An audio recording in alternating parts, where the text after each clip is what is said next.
welcome to everybody. I think this is our pilot virtual presentation, and we're so thankful for Hetta and Hans, the H team, for being willing to set up all of this. And I think for future purposes, we'll see how the year goes, but we're not sure if this is how it's going to be the new normal or what it's going to be. But for today, we're going to enjoy Hetta's presentation. Hetta, so thank you so much for being the brave one. So we're really looking forward to your presentation. And then for Hans, Hans, yeah, you the genius. I don't know how the inner workings of Zoom works, but you really figured it out. So thank you for setting everything up and really just so hands-on managing the process until we can do this presentation this morning. So thank you for that. So over to Hetta. Okay, thank you.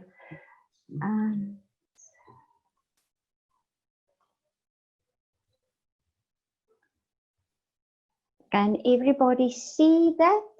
Let me just see from the beginning. Hans, am I at the right place? Yeah, you can just make it full screen again. Okay. Is it full screen now? Yes. Okay. Good morning, everybody. I still have the butterflies in my stomach. Hopefully it will be in a little while, then it's gone. This is very new to me too, so I would please like you to be patient with me.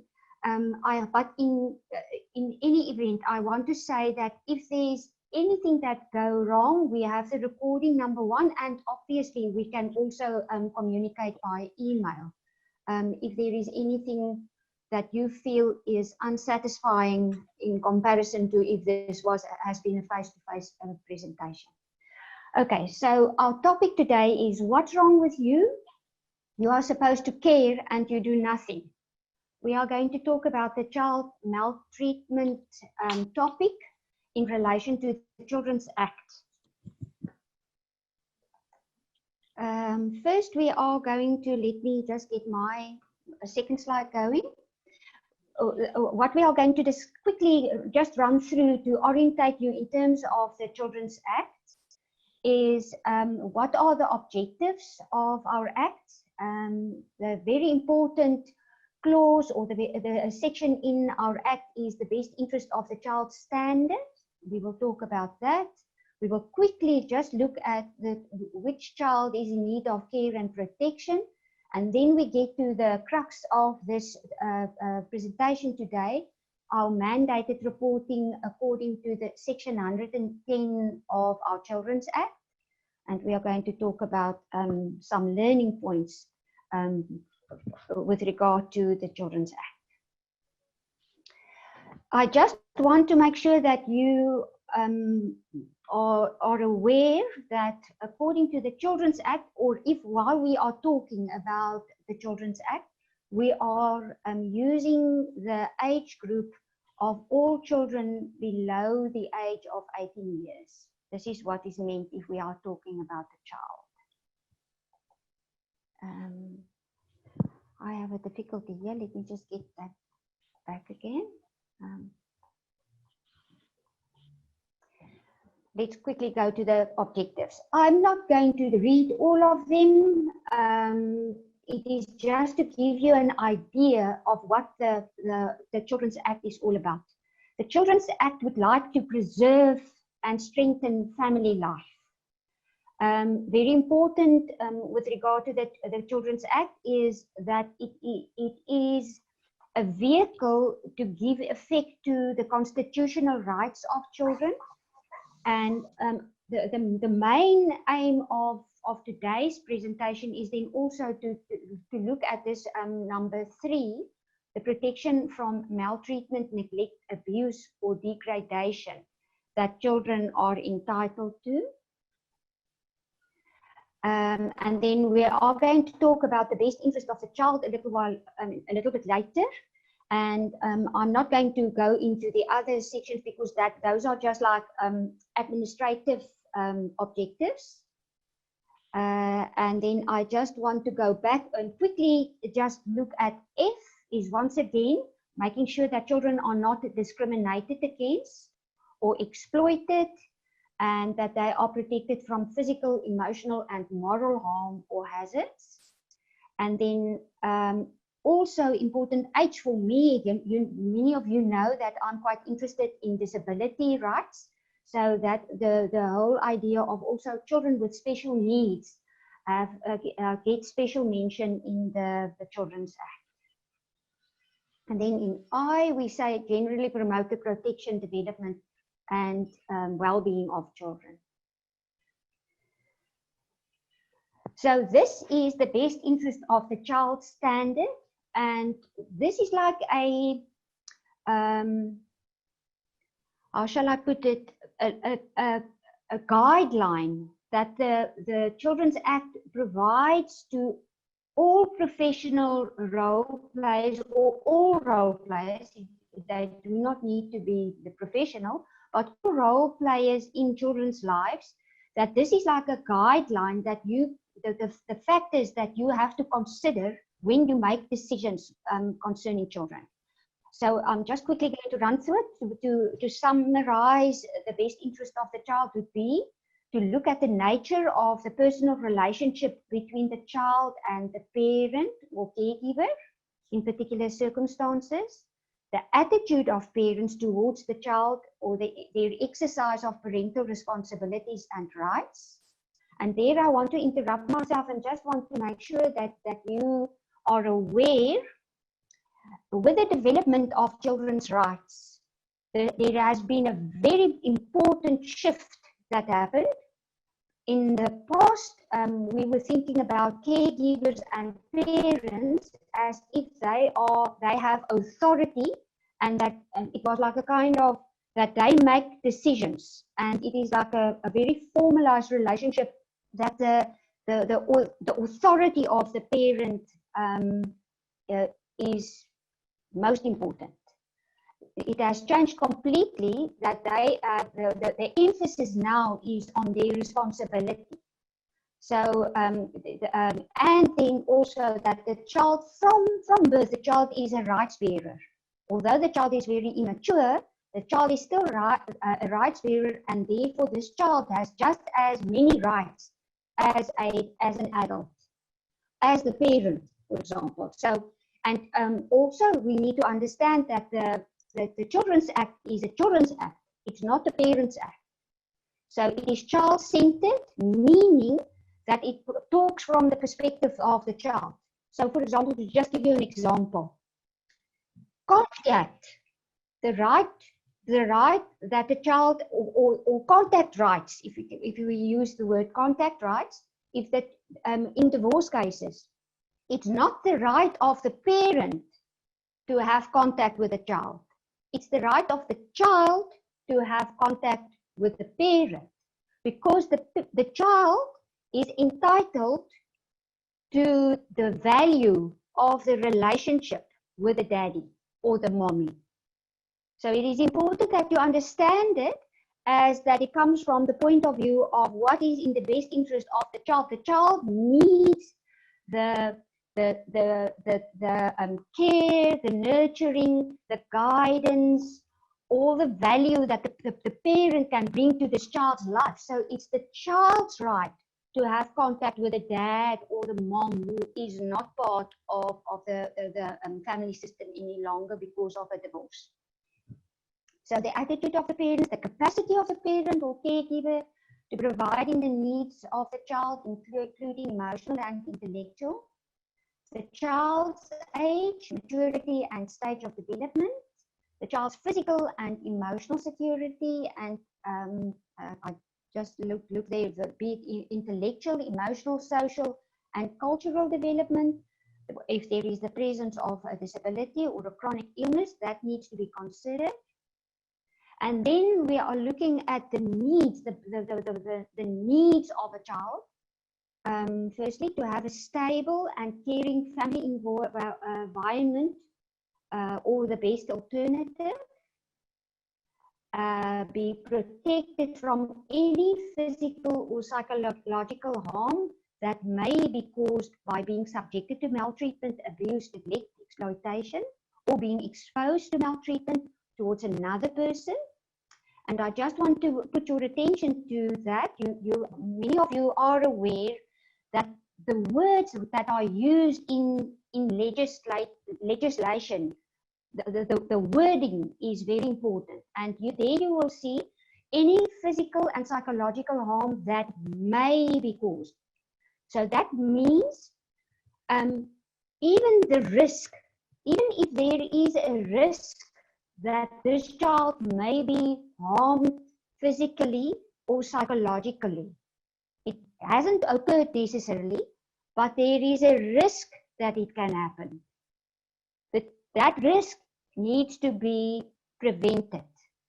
If you hear what I'm saying, if it is a substantial risk, then you have an obligation also to try and prevent that risk can become a reality. So that is important. Even that word may has been used on purpose. So, and then the next one is family violence involving child or family members of children. And very importantly, also the last one is the decisions that minimize legal actions. So it is, you will hear many times that a judge or the magistrate will send away the legal teams to go and sort it out, with the clients. He or she doesn't want it in the courtroom. It is because we say it is not in the best interest of a child that there is like legal actions. We say rather don't litigate, rather mediate.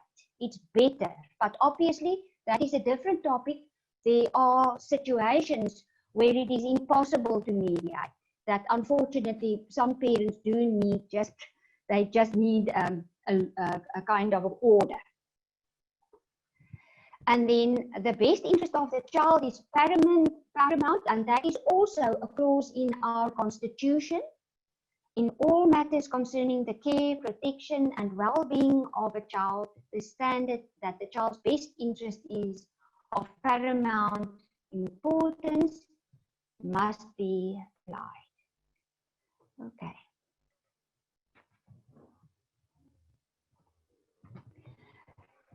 I'm not going to spend much attention to this because of our main aim is not this. Section 150 is the child in need of care and protection. And this is just to explain which circumstances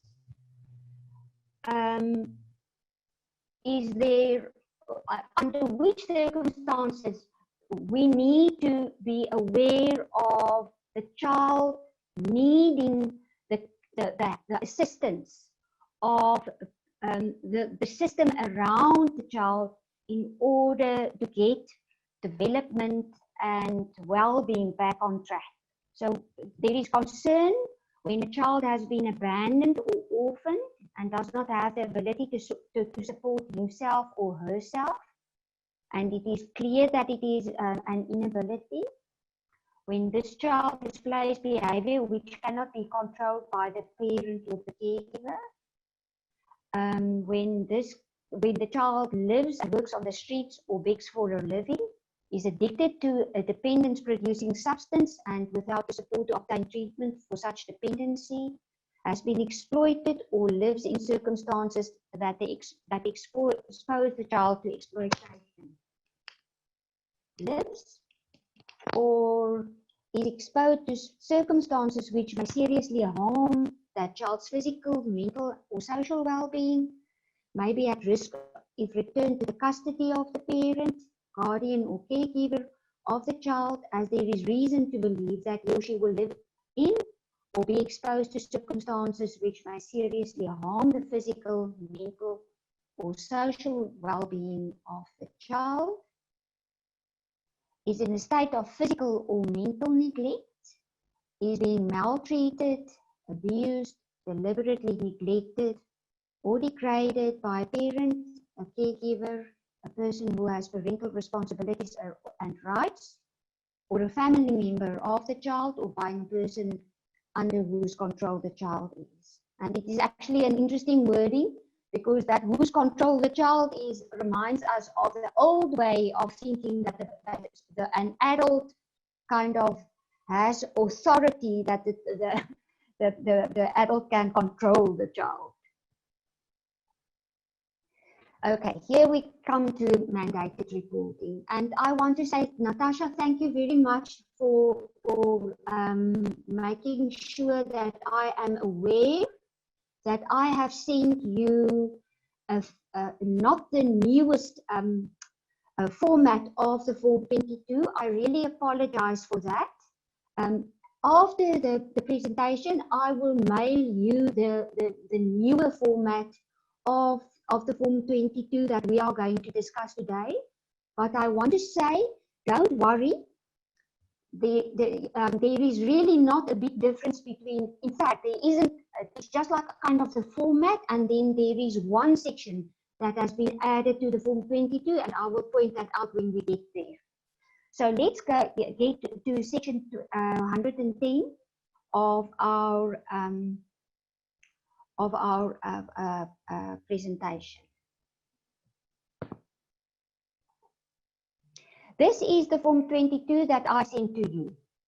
It looks, the new format, the new form that Natasha has sent to me, looks exactly the same. It is just more user-friendly in the sense that it has more space, and then it has one more section, but this section doesn't have any bearing on what we are going to discuss today. We are not going to, you do not really have to worry about it. Everything is exactly the same of what I'm going to talk to you about.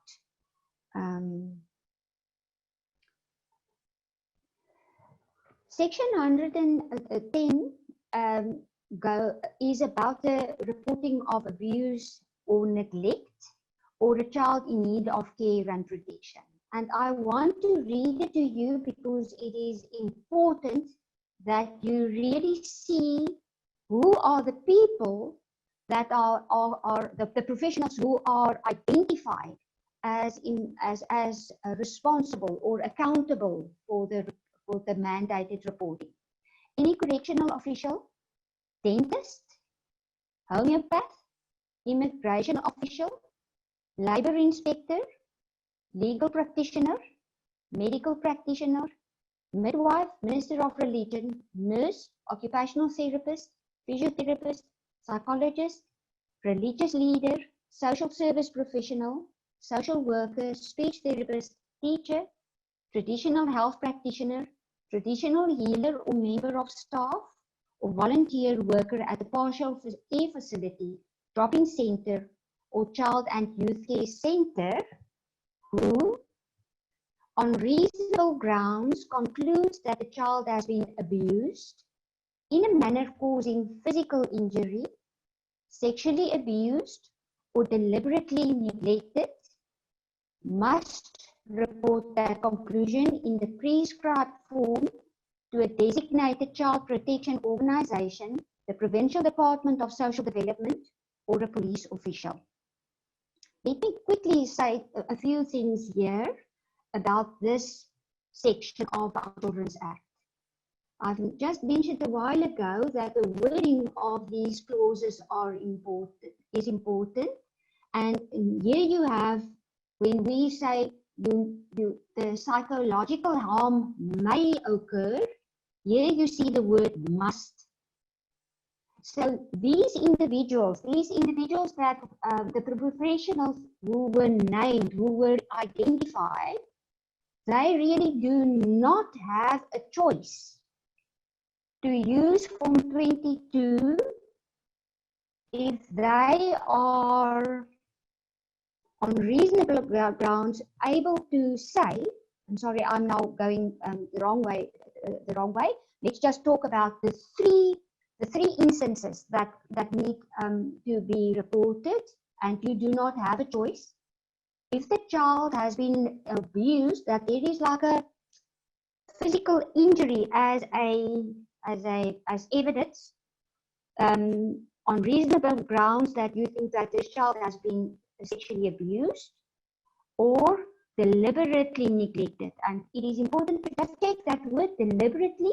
We will talk about that, because in instances like in countries like South Africa, where we have poverty and all kinds of situations that can make a situation where children are not looked after in the way that we would say helps them in their development. But that is by as a reason of, say, for example, poverty. Then one would not term it as deliberate neglect. Then the second part of section 110, any person who on reasonable grounds believes that a child is in need of care and protection may report that belief to the Provincial Department of Social Development, a designated child protection organization, or a police official. So there you have the clause, child in need of care and protection, that we have just ran through a little while ago. And you have a choice there whether you want to report that. I just quickly want to make mention that it is a repetition for the one that you are obliged to report, that you can report it to the Department of Social Development, a designated child protection organization, or a police official. I quickly want to make a side note there. My experience, and you will also see when we do the case studies, my experience is it is better to rather report it to either a social worker at the DSD or at a designated child protection organization, an NGO. Think about it. We are working with the Children's Act. We are working with an act that we are not thinking about. We are thinking about child protection. We are not thinking about who is guilty. We are just, or who did something wrong. We are just thinking about how can we make sure that this child is okay. The police officials, their heads work differently than social workers' heads. So I advise professionals to rather use hand in the Form 22 in the social services terrain, rather than in an investigating at a police office or somebody, because they do it in ways that's not always in the best interest of children. Okay, there we have it in the form itself that you will, I have just made you that you can see in the form itself. You are going to show who you are when you report, when you use the Form 22 to report. Okay, so the person referred to in subsection 1 or 2 must substantiate that conclusion or belief to the Provincial Department of Social Development, a designated child protection organization, or a police official. And that person who makes a report in good faith is not liable to civil action on the basis of the report. It can happen, although you are going to take care, you're not going to be irresponsible and just like report a frivolous little thing as neglect or abuse. It is possible that you missed some information and that in the end it turned out, but this wasn't abuse or this wasn't neglect. If this happens, that it was like with a misunderstanding that you erroneously reported, they cannot sue you. If you had reasonable grounds to make it, and in the end, it didn't turn out to be what you thought it was, they cannot sue you. You are okay. And that is important to understand. This is about child protection. Yes, obviously that you will need to be confident that you have made a conclusion, and therefore you will say that that you will also sign the form by making sure that that you have done it on reasonable grounds. I want to make a few comments. The reporting focus is on child protection. So what do we want to do? We want to shield the child from the risk of harm. And our focus is not on an alleged abuser or the merits of the case. That's the department of the prosecuting authorities, like the police, the prosecutor, etc. So that is the criminal law that is working there. We are not working with criminal law when we use the Children's Act. We are working with child protection. Our first priority after reporting is the prevention of further harm. For example, having a safety plan in place for the child and the caregivers in respect to potential consequences of the report to authorities. And then we also need to, you will see in the case studies that I'm going to present later, please make sure that when you think about whether you want to report or not, just think about, do you have a personal bias? Because a personal bias can go in both ways, in the sense that you can not act in the best interest of the child. For example, if you are on the hobby horse that everything is parental alienation, if you are on the hobby horse of father's rights, please be careful for that, because that personal bias may make that you do not see that the child is being neglected or abused. The other thing is confirmation bias is also a dangerous one. Confirmation bias means that somebody said this child is being sexually abused. The mom comes and the mom says, look, I am almost sure that my child is being abused. And now this thing has been awakened in your head that this child, there is a chance. And now all evidence that can like confirm sexual abuse is jumping towards you. And you kind of ignore the contrary evidence. So just be careful when you make when you kind of reason around what you are finding with a child, because you need to be aware about your own biases. So let's look at the learning points for the Children's Act. A child is not just a short adult. A child has developmental needs, and the social agency for these needs to be met is the family, in which the attachment relationships are embedded. Children's rights, we use the acronym, the 4 Ps. So the first P is for provision. Parents and caregivers provide in the child's needs. The child is providing circumstances for nurture and care, for their protection. So the other 2 Ps, usually they sometimes say 3 Ps and then they say they sometimes say 3 Ps and sometimes they say 4 Ps. Initially it was 3 Ps because you will see that prevention is the proactive and protection is reactive. When they talk about the 3 Ps, they usually use only protection, because prevention is actually included into protection. Now let me give you an example.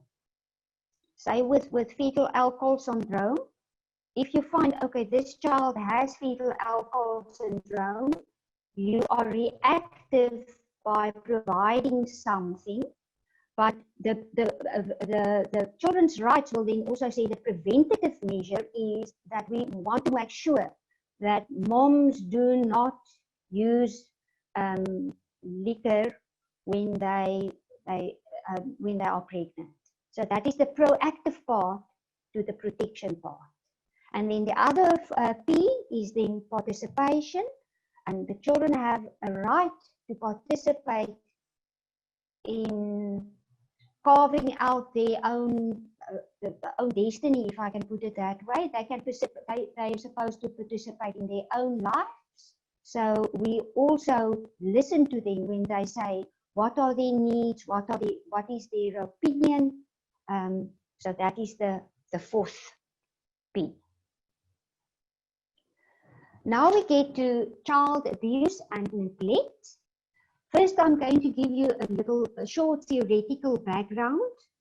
Then we are going to look at the different kinds of child abuse.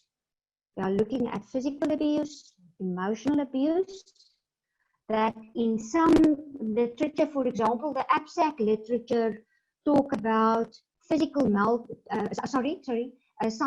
maltreatment. So emotional abuse and psychological maltreatment are more or less synonyms, but their reasoning goes that they use psychological maltreatment is that psychological maltreatment is a broader concept than emotional abuse, and we will look at that a little bit later. Sexual abuse, then we will also look at risk factors and red flags, and we will cover the learning points, and then we will move on to child neglect. Development. Development is from dependency to autonomy. All of us, but in this instance, we are looking at the basic survival needs of children. The needs of food, water, shelter, temperature control, physical health, that also includes rest and sleep, and then also safety.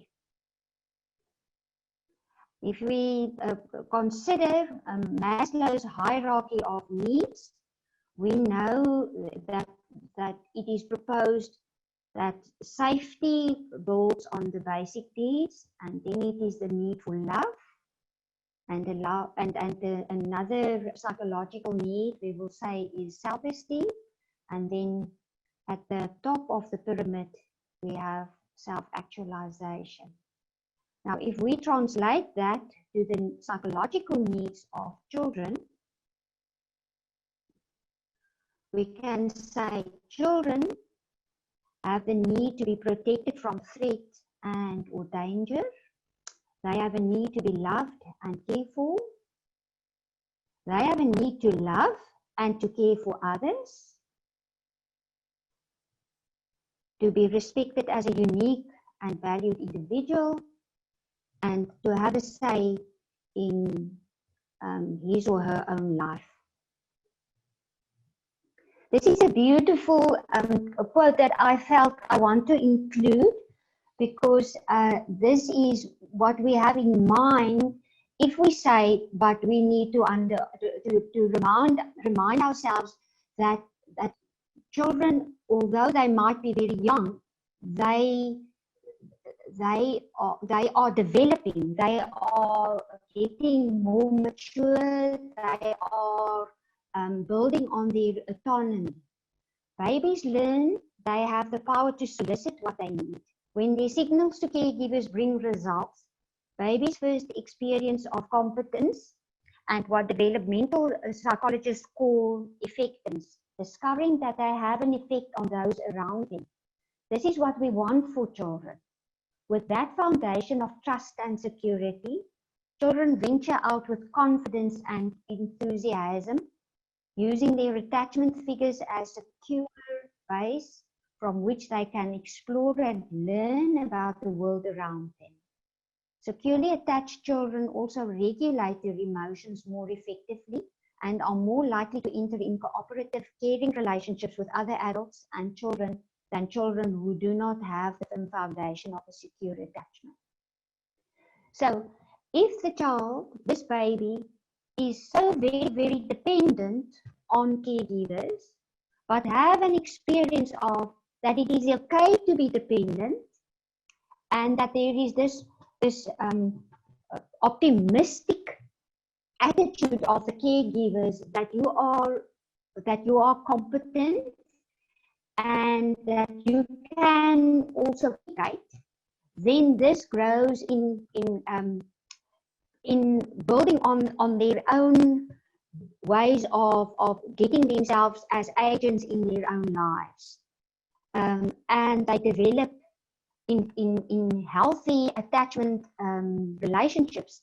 They develop emotional strength and confidence. Dependency is the main status characteristic of childhood, and it is a function of social and psychological immaturity. Many of you might be interested in the attachment and caregiver-child relationship. We have the theories of Bowlby, that is our classical theory about the secure base and the safe haven.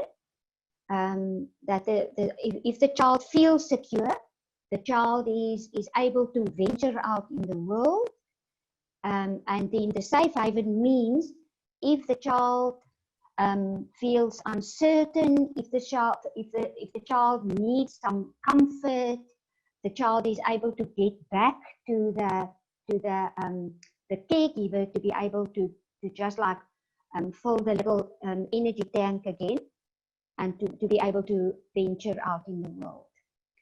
I'm not going to talk much about the zone of proximal development, but that is also something that is really very important in terms of healthy attachment relationships, that a parent or a caregiver is supportive and very, how shall I say, involved in the child's life in order for the child to become more and more independent. So the misdeeds associated with a child's dependency needs are what Finkelhor calls dependency-related victimization. So here it is actually quite an interesting continuum, but I would like, we do not have enough time to spend a lot of time on it, so I would like to suggest that you get back to, when you get your PowerPoint slides, that you just go back to this continuum and have a good look at this. You will see on your left-hand side that neglect is the dependency-related victimization type, how shall I say, that forms the outer end in terms of dependency. And that I almost want to use the word, the worst effect can come from a child being neglected, because think about it. It's only at home where a parent or a caregiver needs to make a decision. Is this child sick, that this child has to go to the doctor? Is this child brushing teeth? Does this child have to go to the dentist for dental care? These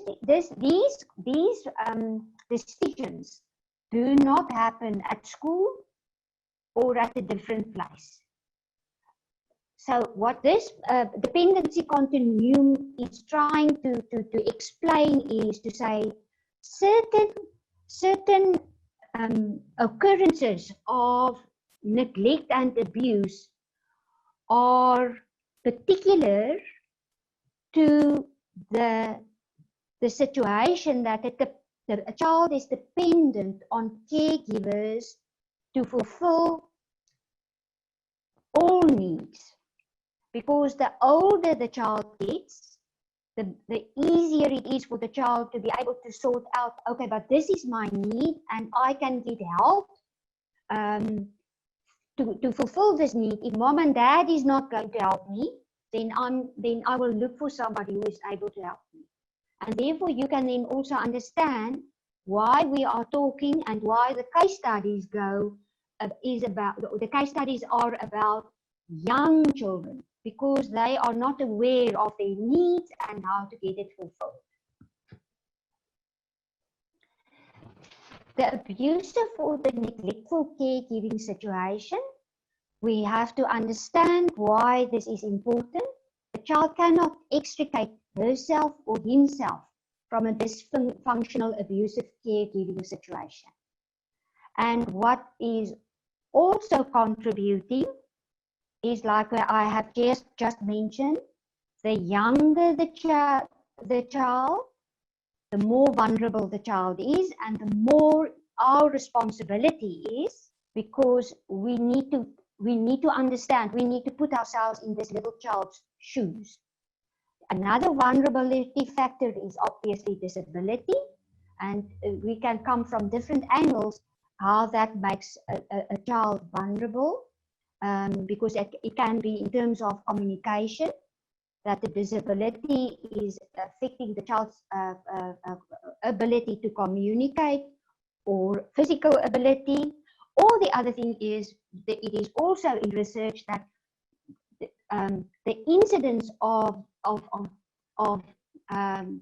abuse and neglect of children who are disabled, it's higher.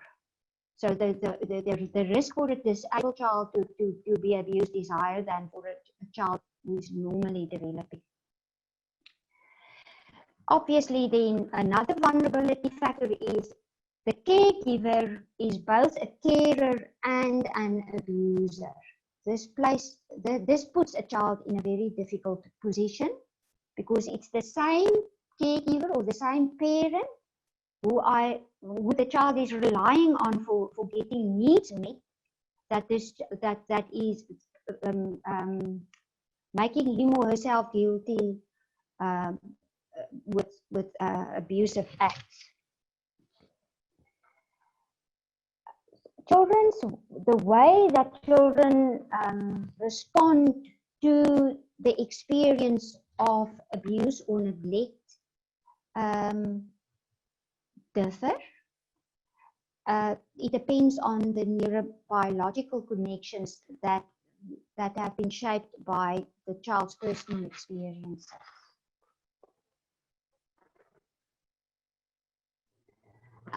This is also something that I thought I would like to include, because this is very relevant. If we think about the fear response of children, our amygdala is attending to things around us to which we are completely oblivious. Hetta, I'm sorry to interrupt you. You went on, you disappeared for about 15 seconds. If you don't mind just repeating from the previous slide. This is the end of the previous slide. Yeah? Is it here, Hans? Yeah, at the bottom there. Okay. So, we have I hope you heard then about that the caregiver can both be a carer and an abuser, and that is very difficult for a child to handle, because the same parent or caregiver who needs to fulfill the developmental needs of the child is then also the caregiver who is how shall I say, committing abusive acts, and then puts the child in a double bind. And in the last one bullet of this slide is just to say children react differently to abusive or neglectful caregiving situations, because this is it depends on the personal experiences that the child has had. And now we are just talking a bit about the fear response. And now we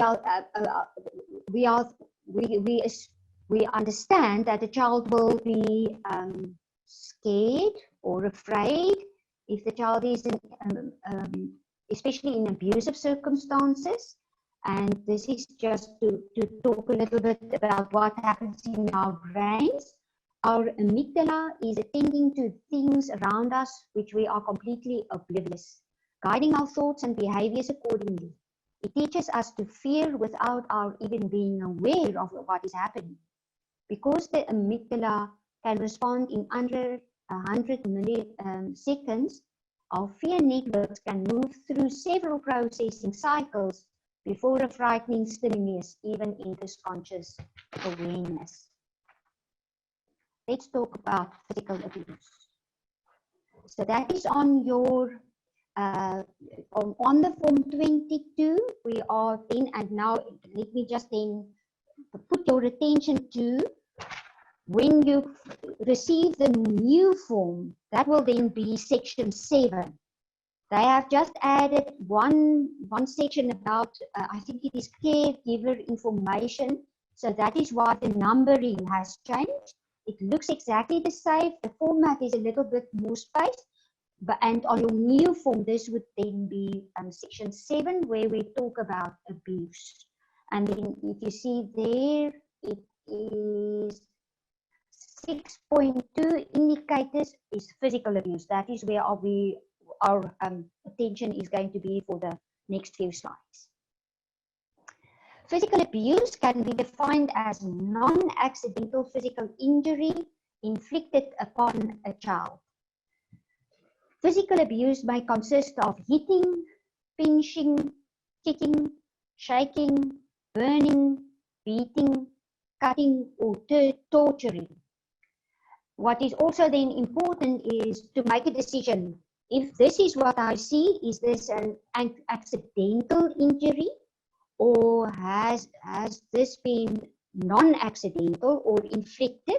Because this is one of the things that sometimes happens, for example, in an emergency room, that the parent or a caregiver or an adult will bring a child, and then to make the decision, if they are saying, well, no, but the child fell, was it really that the child fell, or was it an inflicted injury?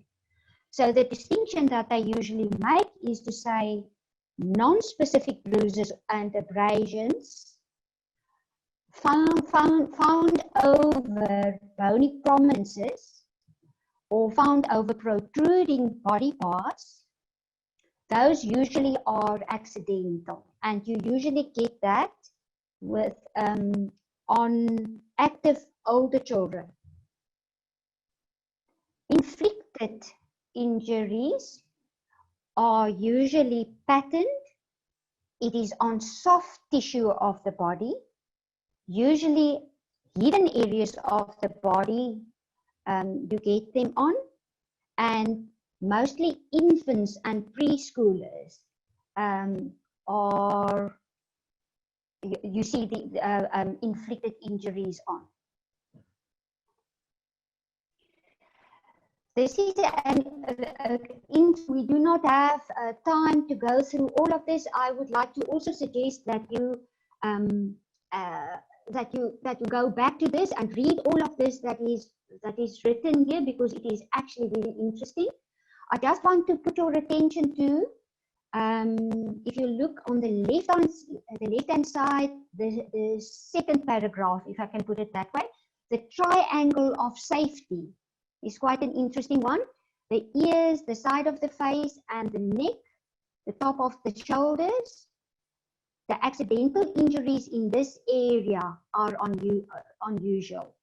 So the unusual injuries that you get here in that triangle of the ears, the side of the face, neck, and the top of shoulders.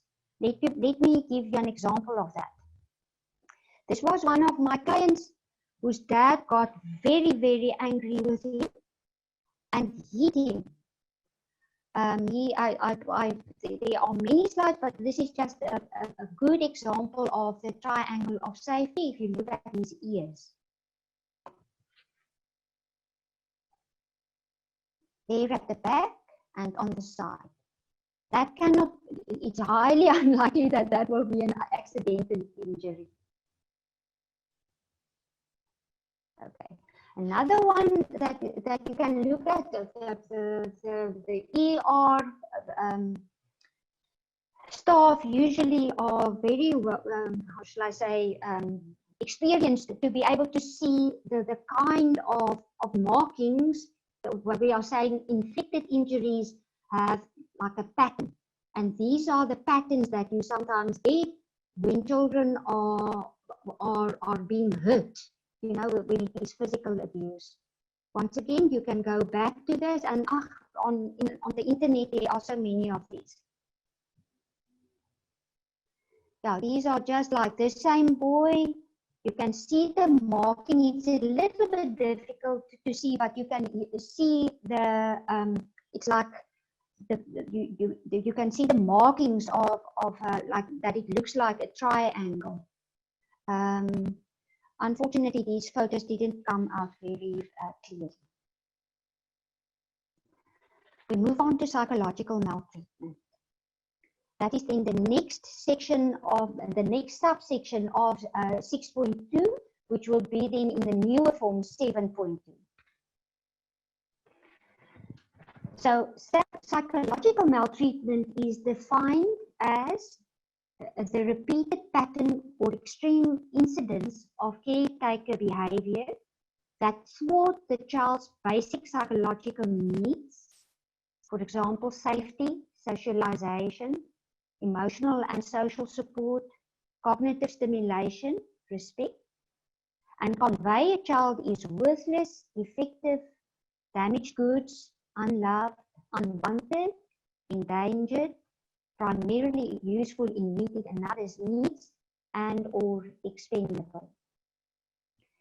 It is very important, and I'm now reminding you once again to understand how children's rights are understood. Psychological maltreatment is defined in terms of the caregiver-child relationship. It is the responsibility of the caregiver to fulfill the needs of the child. So it is psychological maltreatment is defined in that relationship. The emphasis is on the child's right to grow up free from maltreatment and not on the consequences that are harmful. So it's very important to understand you do not need evidence that the child was harmed by the action of the parent. It is to say, so you do not need to prove a consequence to the action of the parent to be saying, but this is about psychological maltreatment. It is to say that you look at the act and you decide, is this what a parent is or a caregiver supposed to do to be able to fulfill the psychological needs of this child?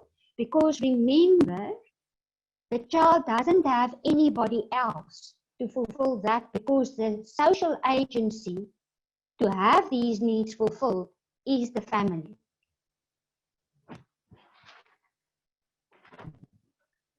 So the guiding assumptions when we think about psychological maltreatment. Psychological maltreatment can occur alone, but it is usually a feature of all other forms of maltreatment and their outcomes. If a child is physically abused, there is an element of psychological maltreatment that goes with that, because it is embedded in the parent-child or the caregiver-child relationship. Other forms of maltreatment will only be adequately addressed if the psychological maltreatment component is also recognized and included during intervention. When positive caregiving is fostered, psychological maltreatment is prevented, and child protection promoted. So just to make a comment, if you think about our 4 Ps that we have said, protection, the other side of the other side of the coin, the one side is protection, the other side is prevention. So positive caregiving promotes protection, but it also prevents psychological maltreatment. There is the proactive one is the prevention, and then the reactive one is the protection. So there are usually, we think about 6 forms of psychological maltreatment.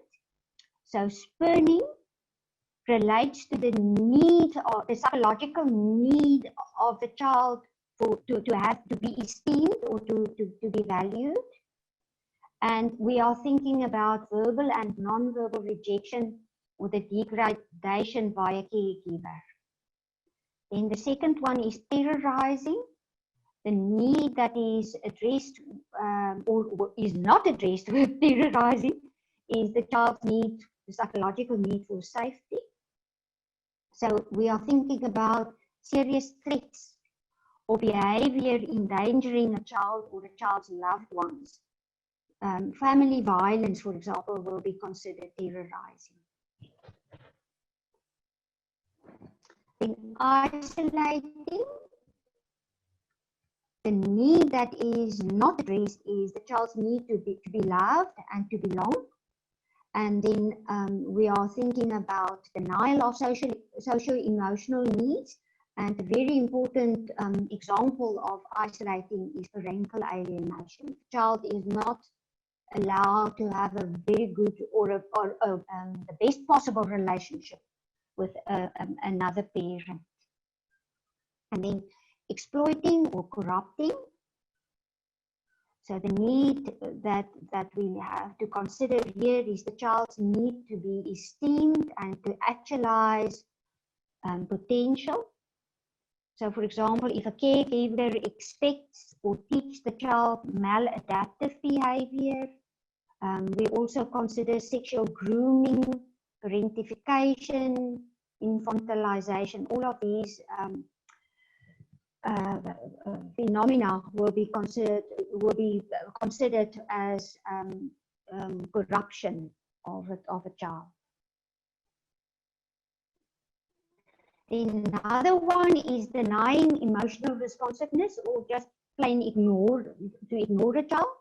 So the child has a need to be loved and to belong. And an example would be leaving children to their own devices for long periods of time. Last one is the mental health, medical or educational neglect. The child's needs would be esteemed and to actualize potential. That is to ignore or refuse intervention that the child needs. And we are especially thinking about children with disabilities, that the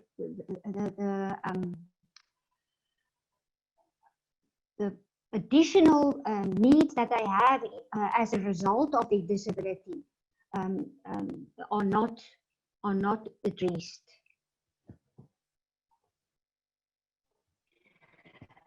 A very important an interesting condition that is considered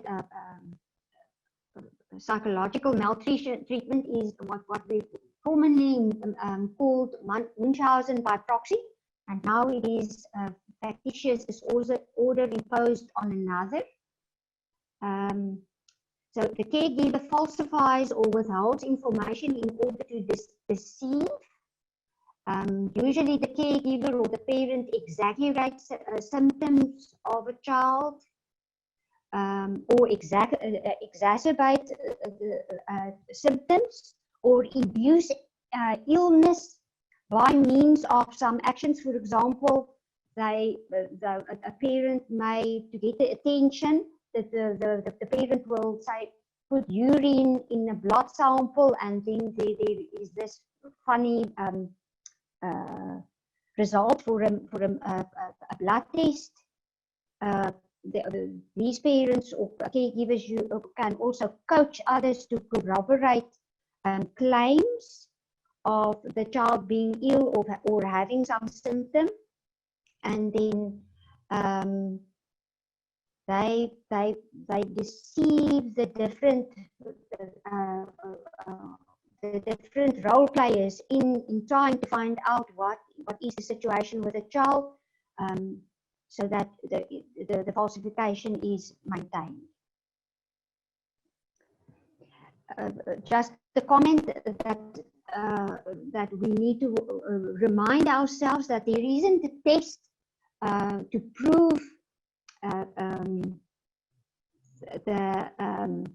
the abuse or neglect that occurred by Munchausen by proxy. Let me just quickly read that. Clinical interviews and psychological testing cannot be used as evidence that abuse or neglect did not occur.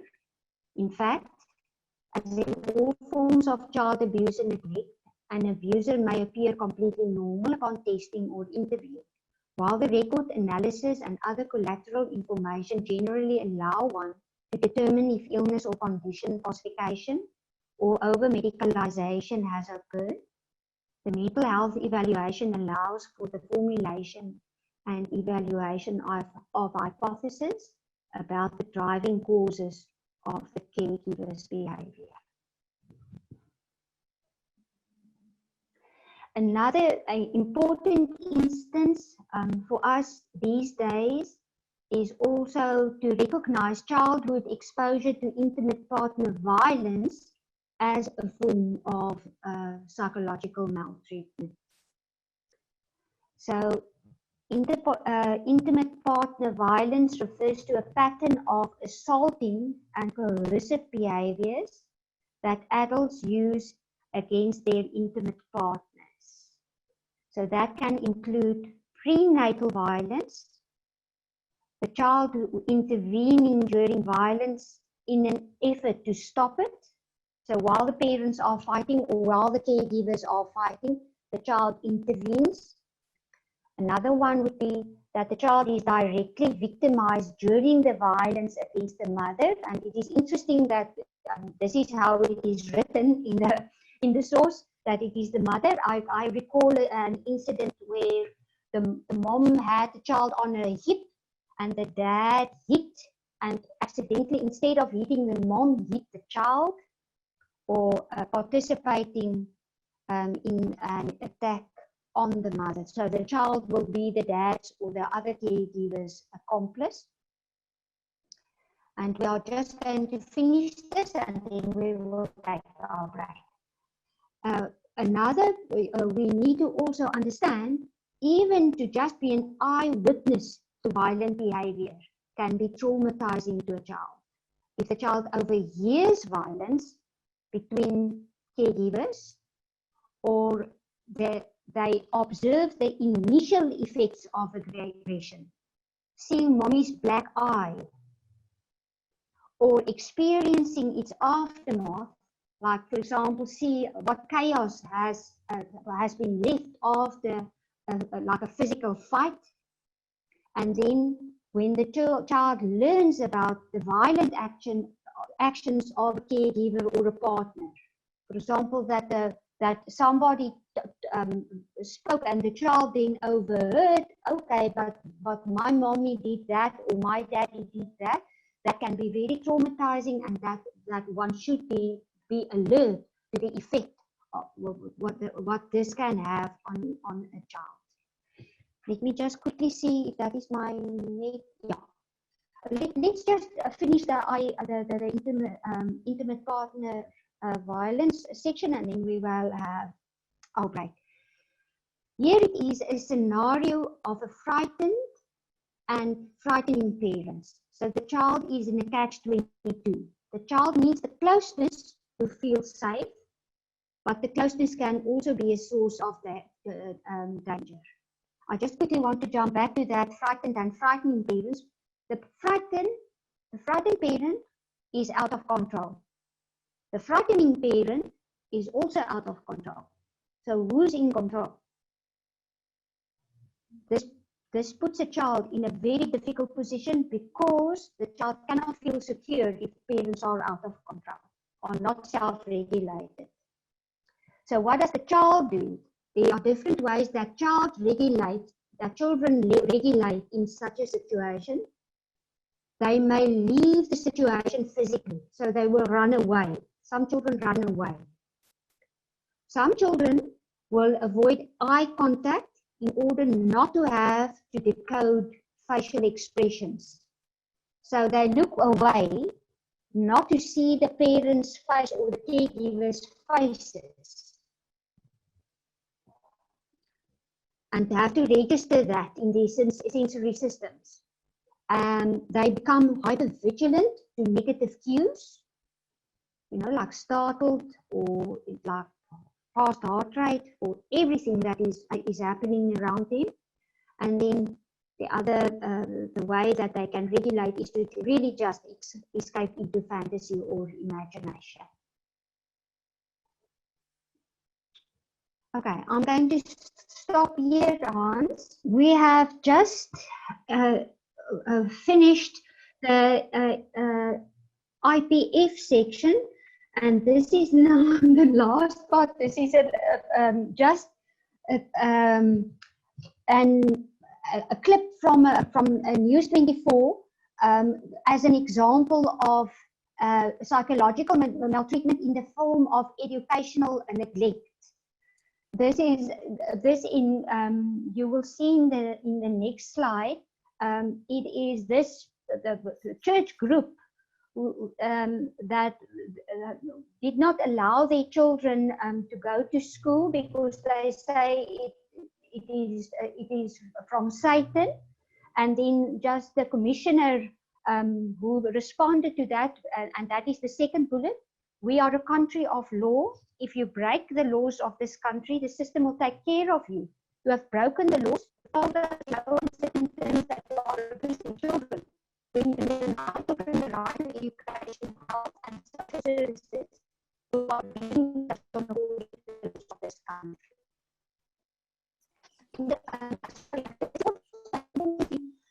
To understand that in South Africa, as in many other countries, we are respectful of cultural practices and traditional practices, but the constitution overrules cultural practices. So you cannot say because we believe education is from Satan that now the children of that say, for example, that grouping does not need to go to school. Sexual abuse. Okay, once again on your section 7.2 in the new form, that is where you will be recording that if you fill out the form 22. So the definition of sexual abuse: any sexual activity undertaken by an older or more powerful person deliberately involving a child under the age of 18 with or without the child's knowledge, apparent consent or assent, for the purpose of sexual gratification, to include contact such as touching with or without penetration of a child's genitals, anus or breasts, and or having the child touch the sexual parts of his body. It also includes non-contact sexual behavior such as exhibitionism, voyeurism, involving children in the making or watching of pornography, and propositioning or harassing a child in a sexual manner. Usually, the abuser is of the family or the child. Usually, it is not a stranger. So it's not stranger danger if we try and teach our children to be careful. And then a very important one that you can that is also relevant to the form 22 is the abuse by professionals. Unfortunately, there is a situation where professionals in a caregiving role or in a position of authority are more of a vulnerability factor for certain children to become sexually abused. I'm not going to spend a lot of time on this because we want to make sure that we finish as soon as close as possible to our breaking away time. Disclosure is a very interesting section of the whole sexual abuse research. We make the distinction between that disclosure can either be an event, which would be like a child purposefully telling you that somebody sexually abused him or her, or it can be like a process where it can be either an indirect way that the child is going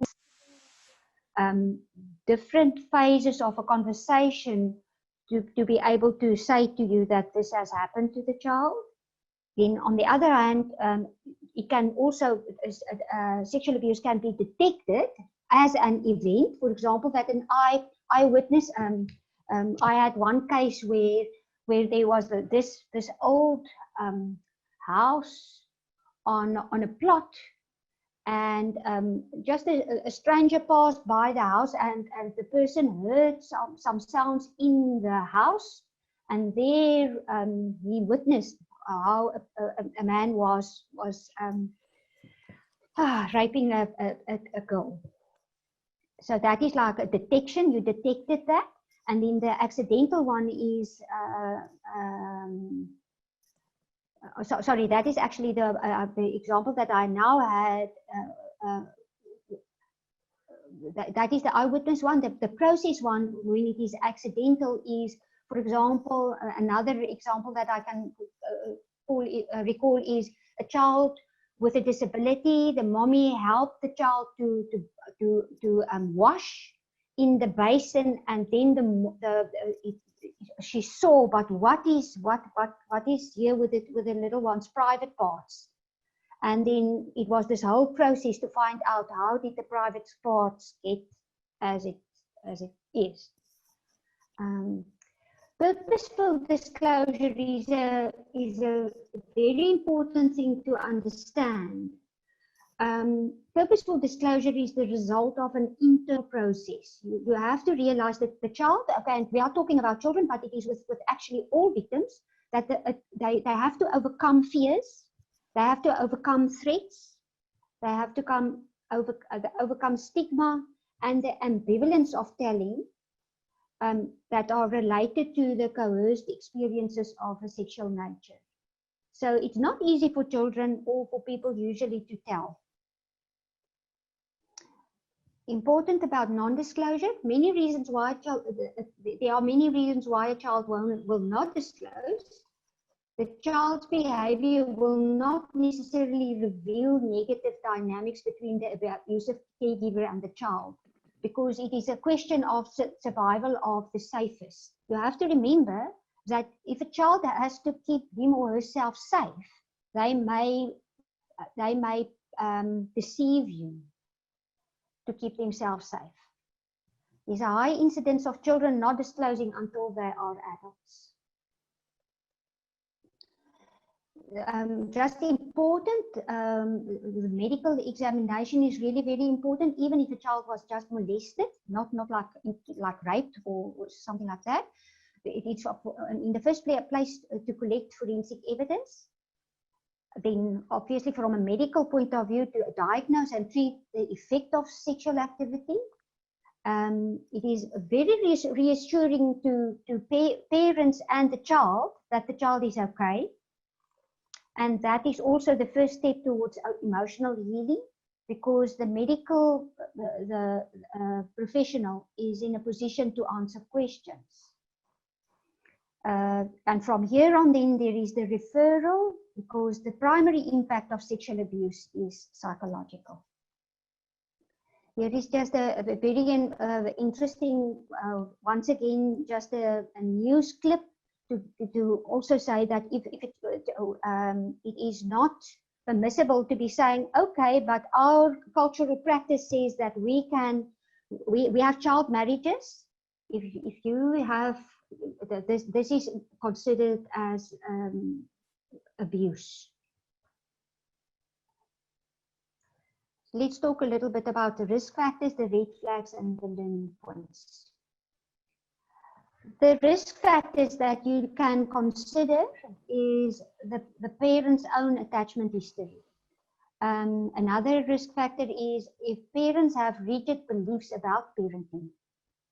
And in mental health issues, also substance abuse and or addiction can play a decisive role in whether children will be neglected or abused.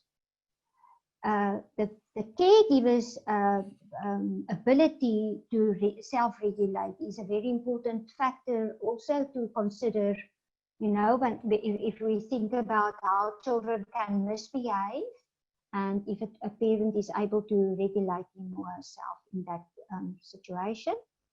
Autocratic or permissive parenting practices also play a role. A child with a disability in a family without proper support system is a risk factor. And then obviously economic hardship. And then also if parents or families are socially isolated, many things happen. And it is actually quite interesting, after I've returned into my practice, many things climbed out of the woodwork if we think about what referrals are made that happened during the lockdown period.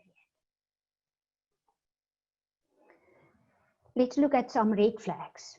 There is a family history of abuse or allegations of power display, control issues, or that there is a protection order somewhere.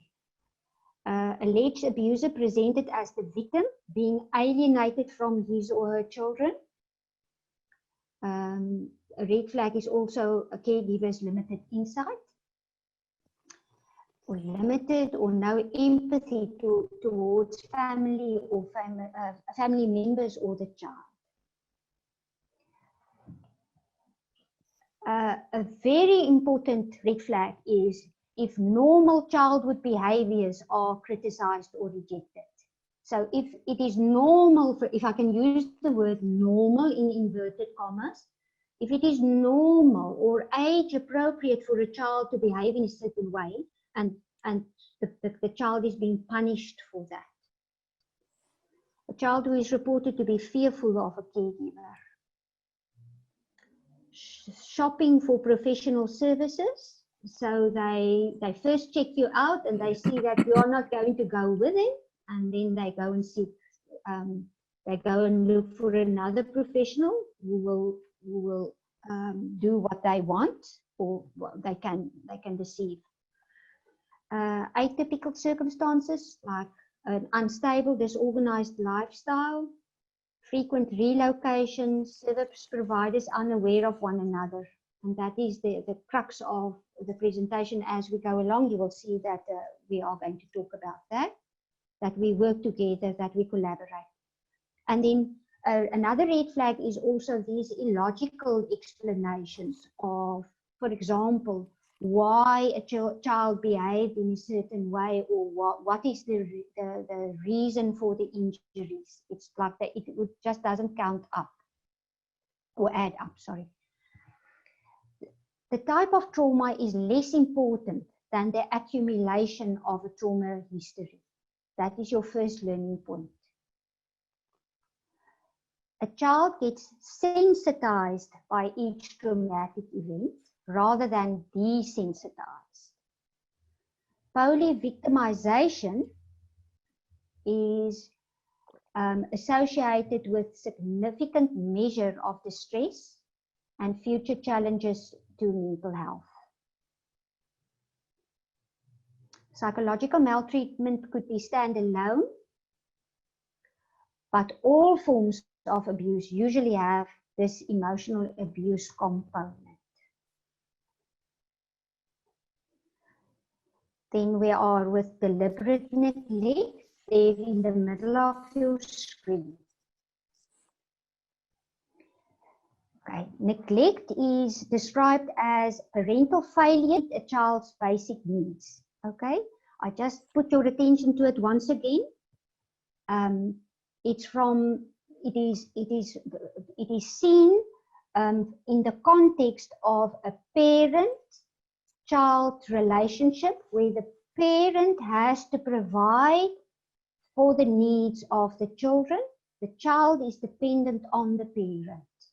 And the younger, the more dependent.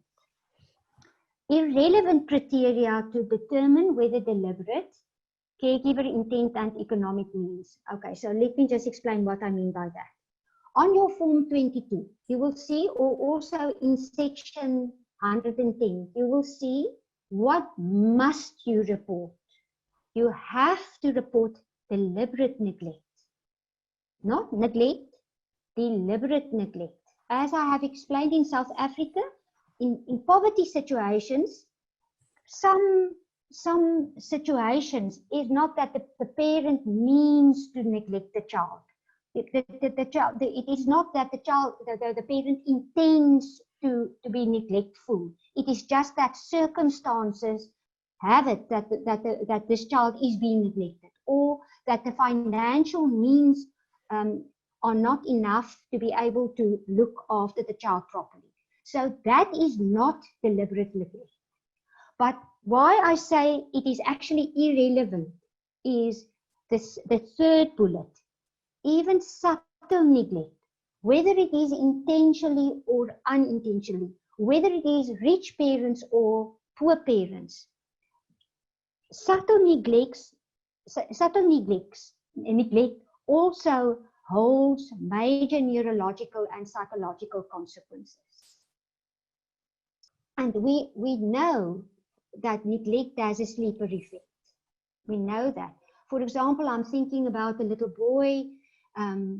This was deliberate neglect that the parents, the mom and the stepdad, let the child stay as a toddler with a dog in the backyard.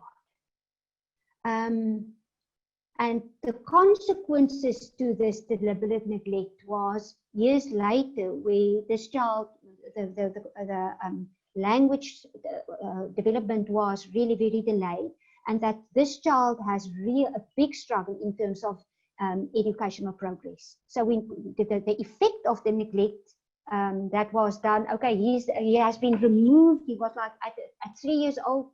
He was placed with other people, and still this child couldn't catch up. Types of neglect: physical, supervisory. So physical neglect, supervisory would be that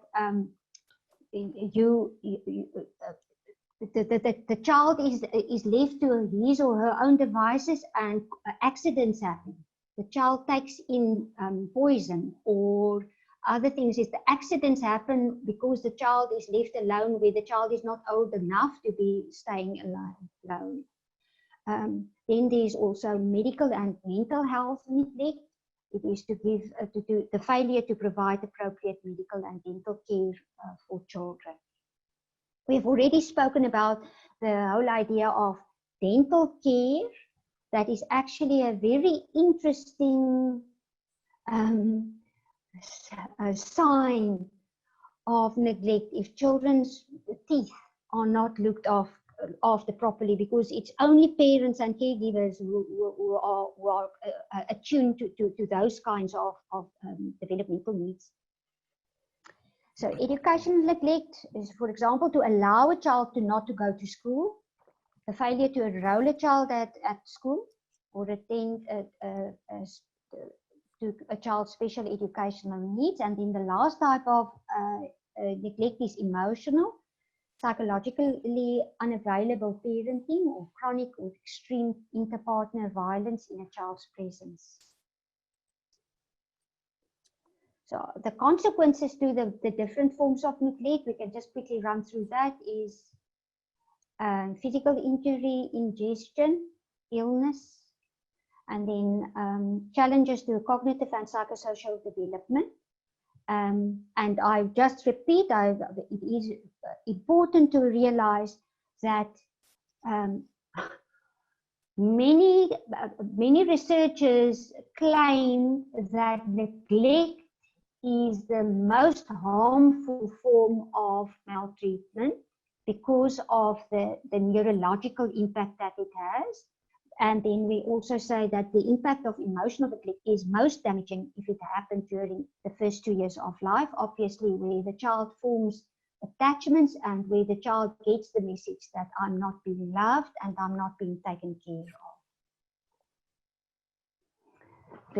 Very important and interesting one, non-organic failure to thrive, or NOFT, is also called by some clinicians as baby depression.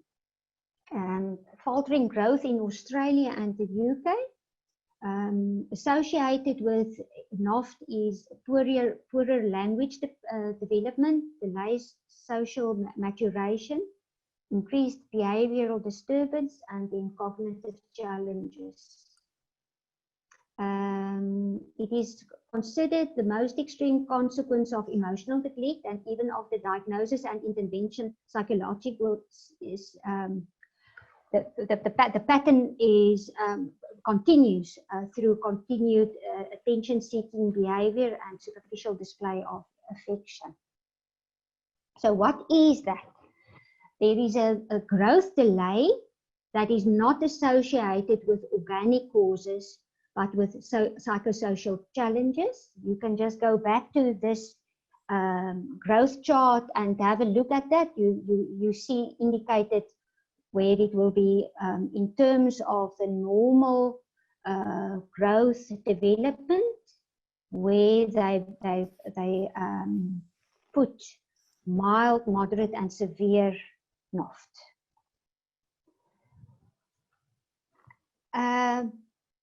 Despite an apparently appropriate caregiver, the child may be emotionally neglected or physically abused, causing the child to become depressed or withdrawn. Much like adults, infants and children can lose their desire to eat when they become depressed. Such infants will refuse a bottle of food even when they are severely underweight. It is important that the medical examination rules out organic causes, and usually you can confirm the occurrence of NOFT when the child is removed out of the existing environment and then put in an environment where there is one caring adult with whom the child forms a good attachment, and you see how the nutrition provides for catch-up growth. Okay, quickly the mandated reporting. You have seen we have showed you the Form 22. We are going to look at case studies. We will see what is the Form 22's protocol to use and do some learning points. You may remember this little Poppie van der Merwe's face from the newspapers.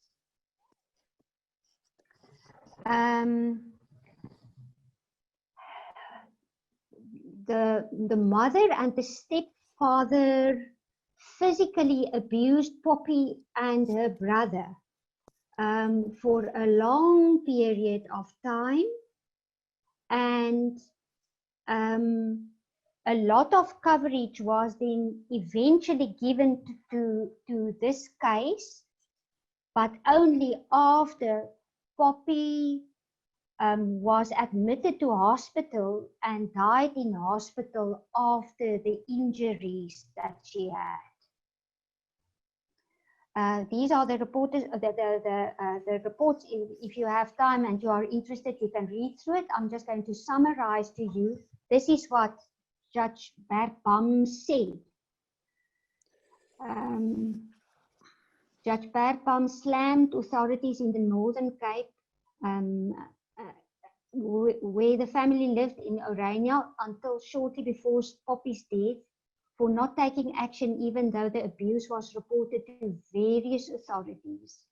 The matter was very serious. It involved toddlers, Yet surprisingly, authorities, including doctors, social workers, teachers, and even dominees, were bound by a duty to do so, but failed their duty for unknown reasons to take appropriate steps to protect the children and shifted the blame. It may even be argued that these people are accomplices. Another one, Judge Bert Bam told these witnesses that he could not understand how they never acted by not calling the police. It emerged that the police were for the first time notified on the day when Poppie died. The judge exclaimed that he did not know what was wrong with these witnesses who were obliged to report what they saw to the police, yet they simply did nothing. Okay, if you make a little bit of an analysis of what happened, you can represent it with this diagram. So we have the suspicion. The suspicion, okay. The counselor had a suspicion. The teacher had a suspicion. The pastor had. The pediatrician had. The nurse and the social worker. But nothing happened. On the outside, there are also other role players like the psychologist or a psychologist. Then there is the police, there is prosecution, there is the children's court, there is DST. So this Poppie died when at least 6 professional people, and these are only the professionals. I mean, there are more. If you look at how they have moved from different places and how these professionals all were thinking, but it is somebody else will do something about it. Nobody did anything. Closer to home. Here we have little Lee Edgar with his mom, and I can just say that Deborah has given me permission that I can show this to you. On this day, on the 31st of July, 10 years ago, little Lee was killed by his daddy. So you can also read through all these newspaper articles. Let's go and see what happened.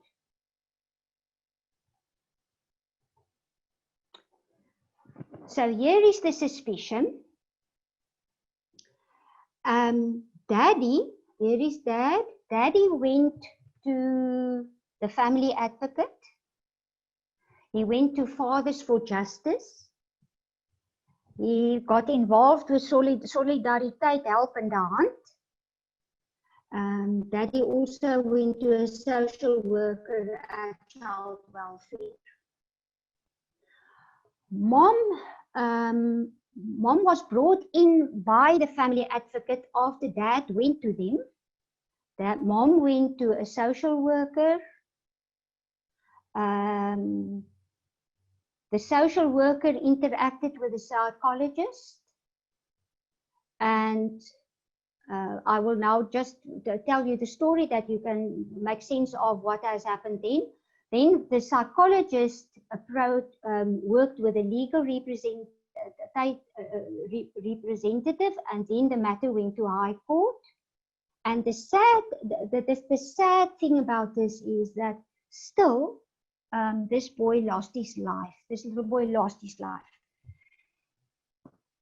I would just like you to observe the splitting. It is interesting how the diagram shows us this very clearly.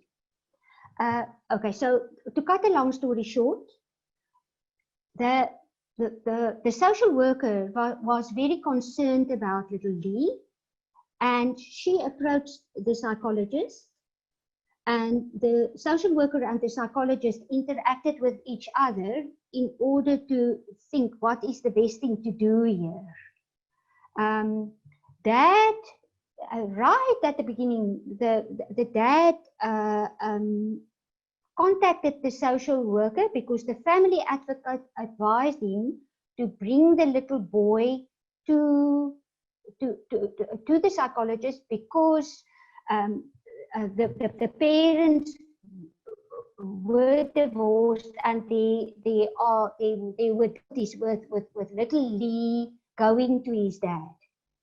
And but when the psychologist said to the dad, he said she was not supposed to tell the mother that he made inquiries, and then she explained to him that because if it is a situation like that, she will assist him with making recommendations for care and contact. Obviously, things cannot be confidential, or there is limitations to confidentiality. He didn't get back to her. And then about 6 months later, the mom came through the social worker to her to help this little boy who was struggling so much. And this psychologist motivated with a report to the legal representative that they need to take care of this little boy.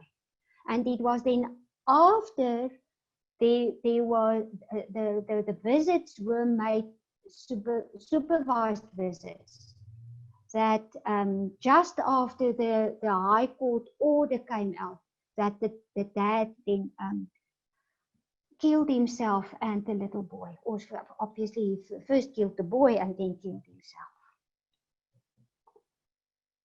Okay, let's think about the protocol. If we have a suspicion or a disclosure, it is your on your right-hand side at the top. Here we talk about the case study of B, and it is also a long story, but I'm just quickly going to run through. There was a suspicion or a disclosure because this is a divorce situation where the little girl was with her dad, and something happened while she was with her dad the Saturday evening. The little girl told her mother what had happened. The mother took the little girl to the emergency room. The emergency room referred the little girl to the pediatrician. From the pediatrician, the child went to the teddy bear clinic because it was in Gauteng that this happened. So then the mother also found an attorney for the child in order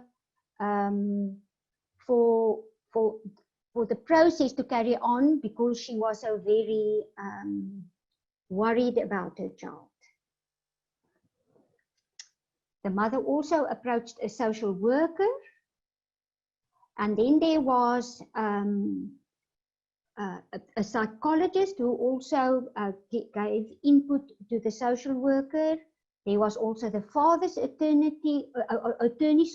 who appointed a forensic psychologist. That is also quite interesting because the forensic psychologist just had quite a bit of bias, and she then decided she's not going to be part of an investigation.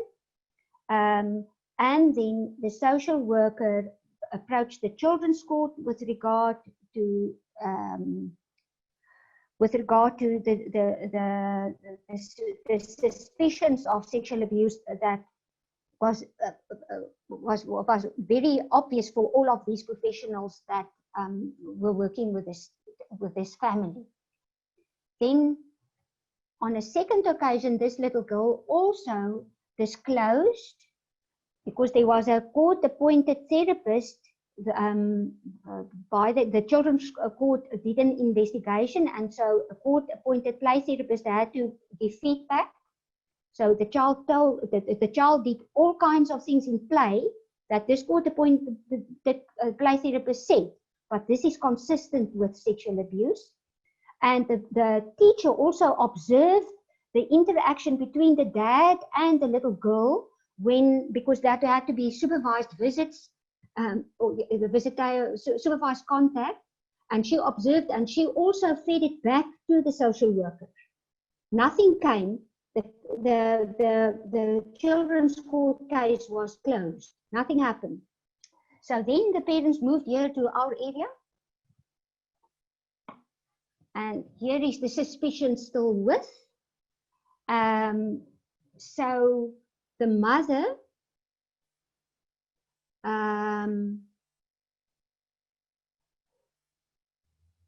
had interactions with a social worker who was also the facilitator. When they moved from Gauteng, this social worker was appointed as the facilitator to make sure that the contact is phased in between the little girl and her dad.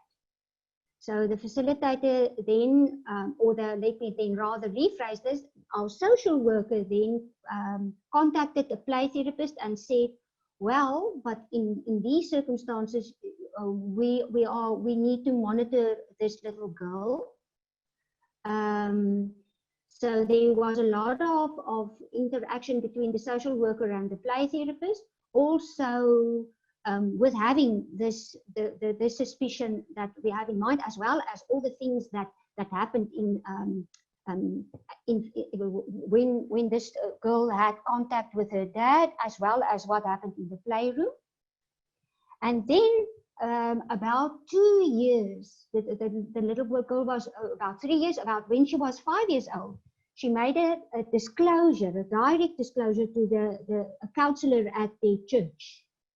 So the play therapist assisted the counselor at the church to complete the Form 22. The Form 22 was then handed in at Tutuzela Care Center. Obviously, Tutuzela Care Center involved mother. The prosecution and Tutuzela Care Center, it is important just to remember, as I said at the beginning, we need to remember that prosecuting, the investigators are involved with criminal law.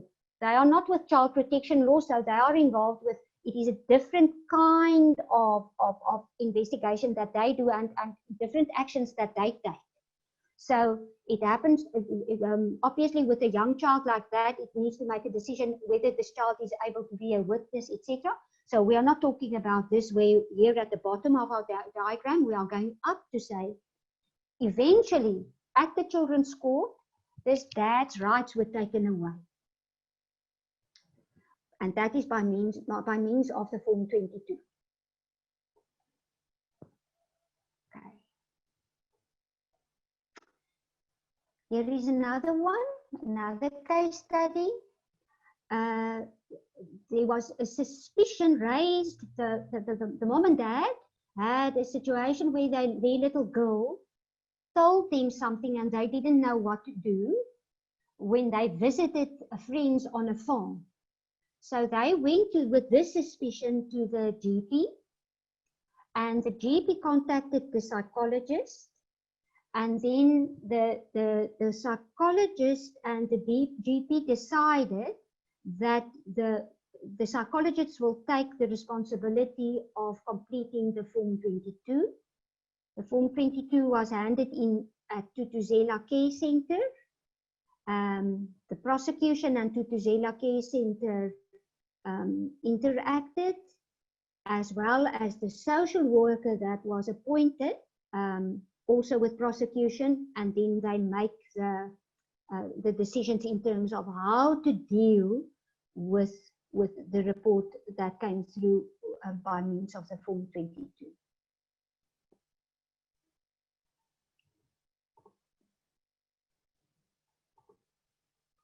Right, so let's make a little bit of a protocol here. If we have a Form 22, somebody completes, you are mandated to do that. You have completed your Form 22. So that it is advisable to rather hand it in at a social worker, whether it is a DSD or a non-NGO, hand it in there. What is supposed to happen is that the social worker collaborates with the other professionals, like for example, a GP or a pediatrician, other professionals, the psychologist, so that it is like a multidisciplinary activity of helping the social worker in order to get everything that is needed to be able to make good decisions in the best interest of the child. So that the social worker then, like we are saying, we are making the distinction between understanding that the children's court has a different mandate than the police and prosecution. And then it is also important, I must just like stop myself and remind you, this Form 22, we will say is, say for example, just a more psychological maltreatment, because Tutuzela centers sometimes, or let me say, sexual abuse matters are usually referred to Tutuzela Care Center directly. It may be that if it is like quite a complex case, that the prosecution may also involve the Tutuzela Care Center. But this is how it will pan out, because on the other hand, we also understand, for example, if we think about Poppie van der Merwe, her mother and her stepfather were tried in a criminal court because it's a criminal offense. So the distinction also in terms of child protection, but also abuse is also in that to that extent. Obviously, it is breaking a law of our land. Okay. I'm not going to talk about this much because we are running out of time. This is just like more technical things. I think I would more appreciate us talking about it, discussing that, and make it more alive in that sense. I just quickly want to say a little bit about what do you have to consider when you do a risk analysis. Think about the potential consequence of what you are investigating. You have to think about the adverse effects on the psychosocial, cognitive, and emotional development of the child, and think about it over the long term. Remember, this is what development is all about. It is developing potential. It is reaching maturity. So what are the factors involved in terms of if the child is very immature, very young, and now these things are complicating development, what are the long-term effects of that? The severity of the adverse event and the likelihood of its reoccurrence, and then also child characteristics are part of the risk analysis and other coexisting factors. Child law is the legal rules pertaining to children and is per definition a multi-professional discipline. Both the Constitution and the Children's Act obligate us that we need to look after the best interests of the child as of paramount importance.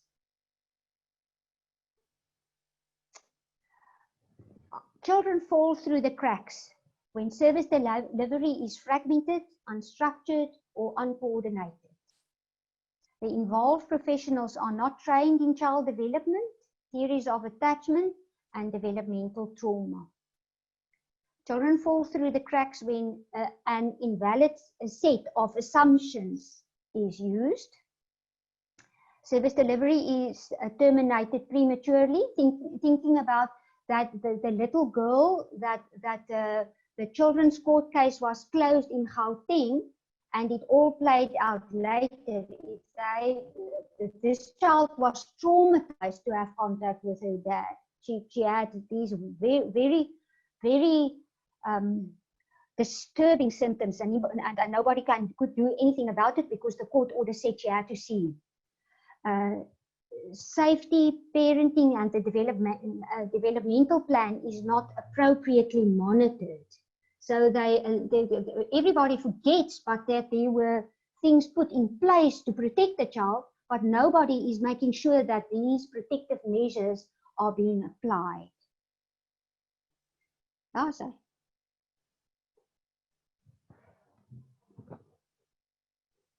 And we can just go back now.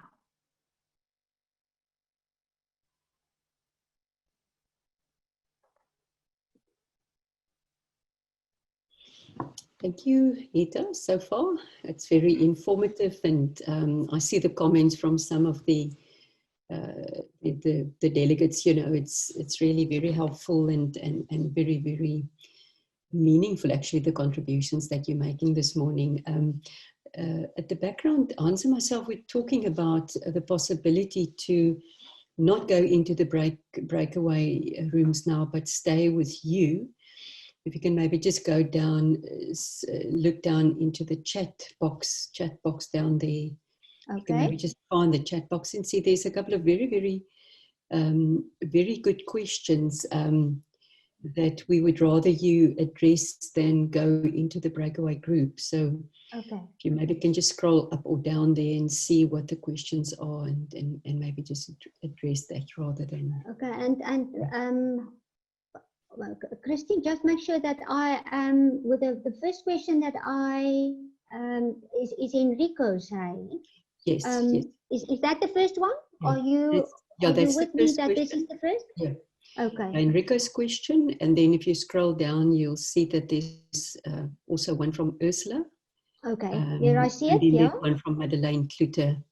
Okay. I think that's the 3 questions so far. And if I need to be honest with you, this is what I find the hardest, because those of you who know me know how I enjoy conversation while we are doing presentations.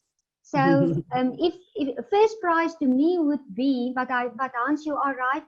I think I don't know how practical it is, but that perhaps if we are not breaking away, that perhaps that we also allow that our participants also give their opinions, because there are many experienced professionals also part of this group.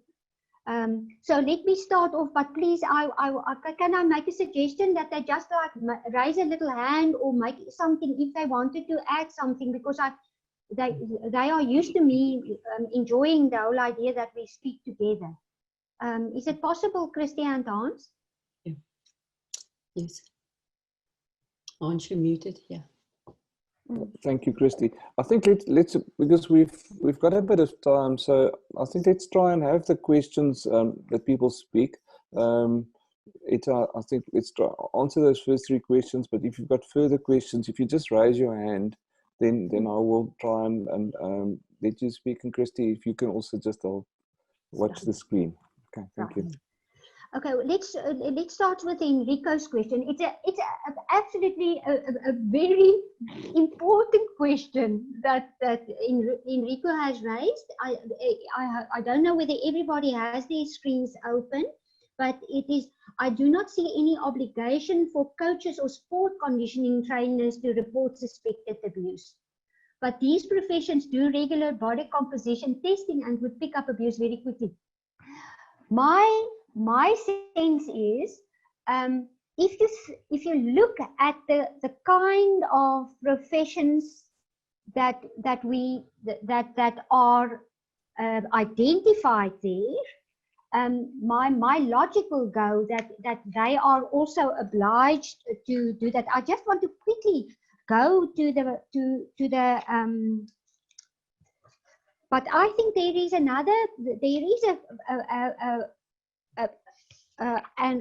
general term also that they use to say that it is not only those people, it is that they have like named them, but there are more.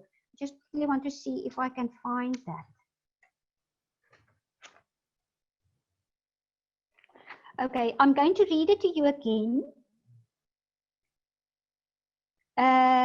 Traditional healer or member of staff or volunteer worker at a partial care facility, drop-in center, or child and youth care center. Ooh, okay. My sense will be that they are, if you work in a field with children, if you think about a teacher has to do it, I would say that this is a sports coach working with children is also obliged with that. That is how I would interpret our act.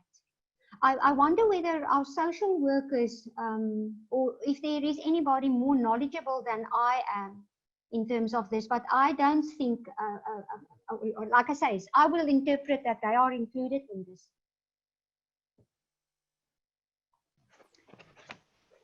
No, thanks, Hetta. Sorry if I'm interrupting there. No, please. Let me start my video just to put a face to it.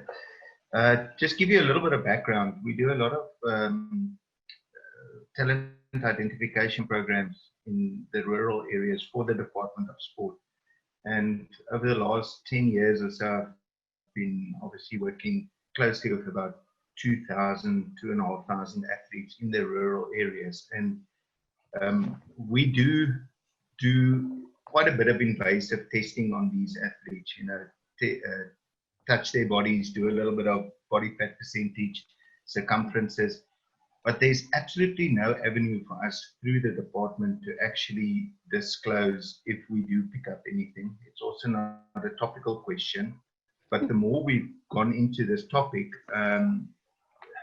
delinquency is obviously picked up through those actions. It's not necessarily sexual abuse, it might be other parental neglect that could lead to delinquency behavior at a later stage, especially in those environments. And I don't see any avenue, obviously, for these professionals, which unfortunately aren't seen as part of the professional setup. You know, from a sporting perspective, it could be, you know, an unqualified person, maybe somebody with some practical knowledge in the sporting field that gets that type of role, but I don't see any professional guidance for them to actually do that. So that was just an interesting observation.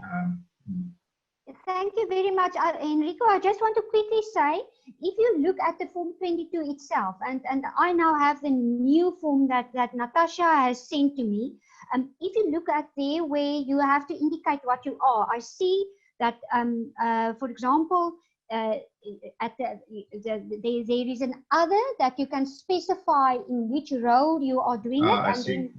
And there is also, what is quite interesting, if you have a look at that, it is like caregiver, shelter.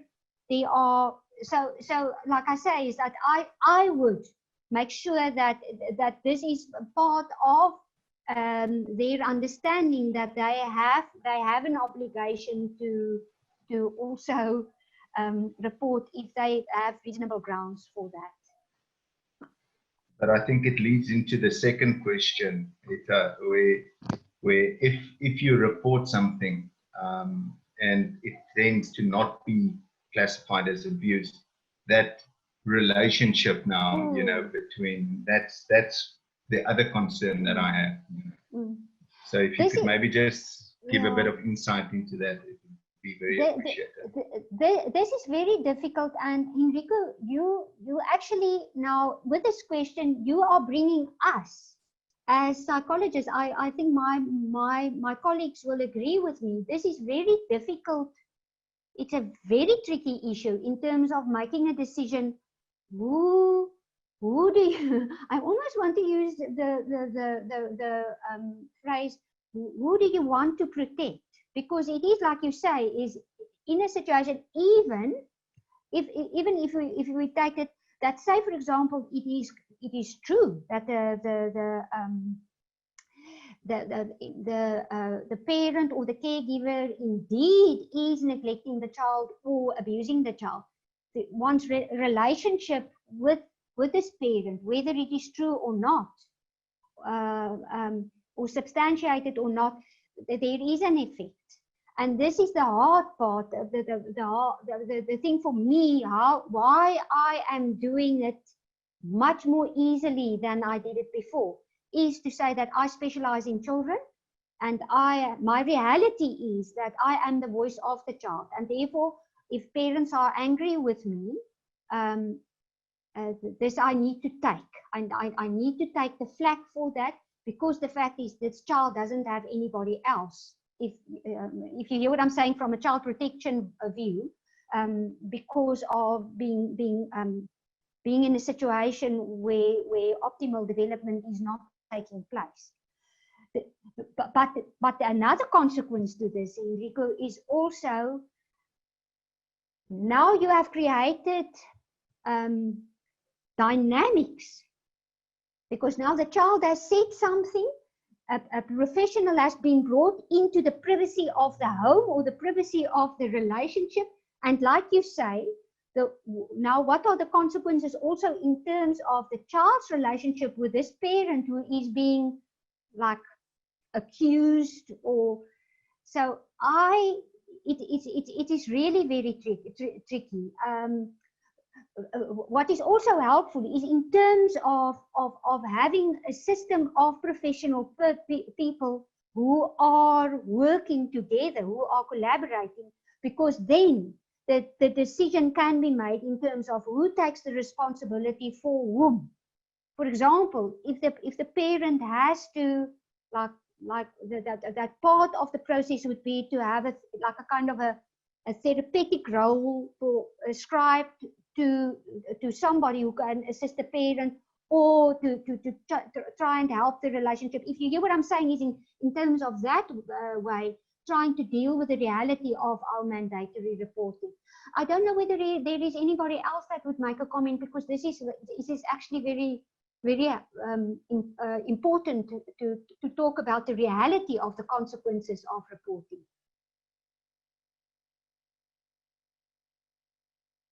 Christy?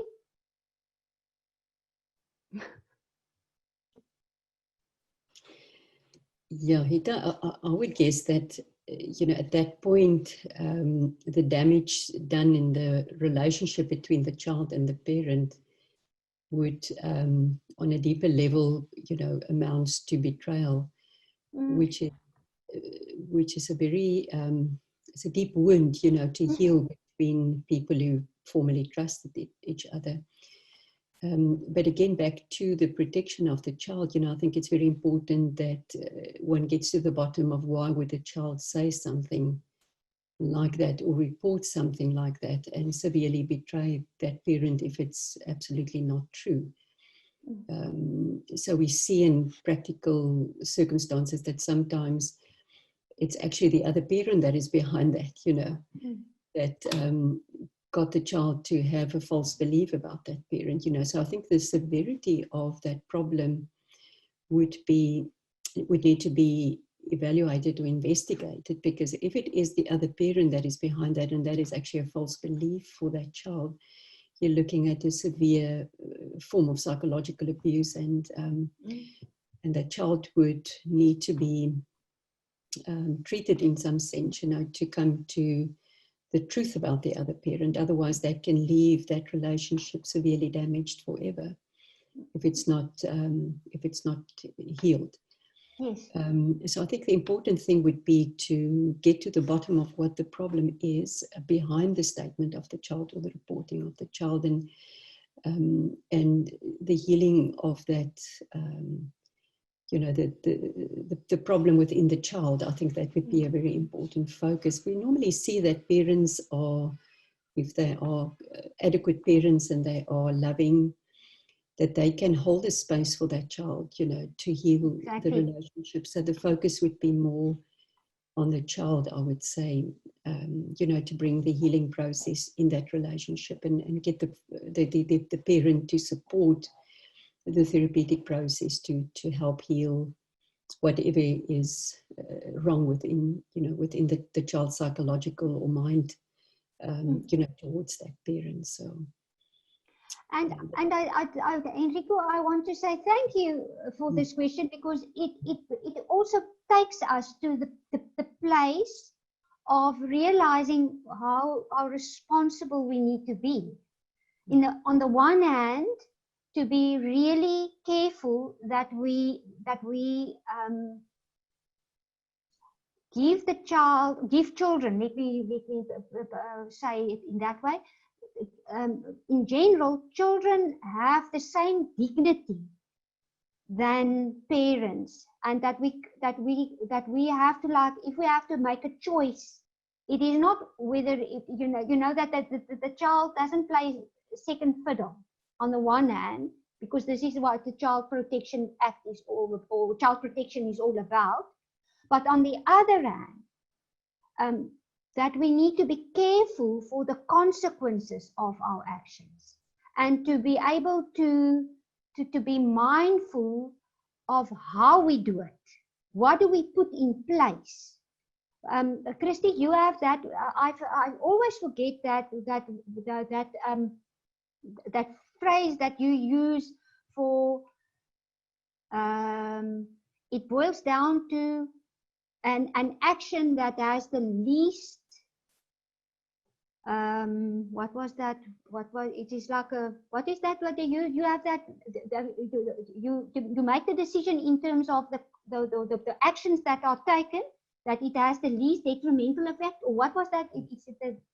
Yeah, we use the phrase the least detrimental alternative, because we presume always that the best interest of the child has already been violated. So there won't be a perfect, outcome. Absolutely, yes. Therefore, you have to look at the best detrimental alternative, or the next detrimental, the least detrimental alternative for the circumstance. Yes. So what I'm trying to say is that as professionals, we have our ethics to make sure that when we have to do a difficult thing, that we have to do it the way that you have put it, that we have in our planning already keeping something in our minds in terms of how to deal with the situation, that the least negative consequences can come from it. And to put safety in place for the relationship, because absolutely it is a very important thing that the child and the parent, that they have the best possible relationship with each other also after this. And that is where I'm saying is that if we can develop a way to work with one another, and I know that there are confidentiality issues and all kinds of things, but that we are careful, that we do the one thing but we don't leave the other. I don't know whether this is a proper answer, Hans. I think from your presentation, Hetta, it is really informative, and I'm so glad that I could listen to you. The principle of different professionals and carers working together is essential. But I'm thinking back in my environment, I've had a few instances where I of sexual abuse, where I phoned the Department of Social Development, the social worker, spoke to them, reported to them, and said, I'm sending the parent to you, because it was the specific case I'm thinking of, it was a family friend. And nothing was done. Yeah. And the parents then said they've decided they're not going to pursue it. They've confronted this person who did it. So, I mean, like, all my actions will be different now, as I will fill in the form and then take it.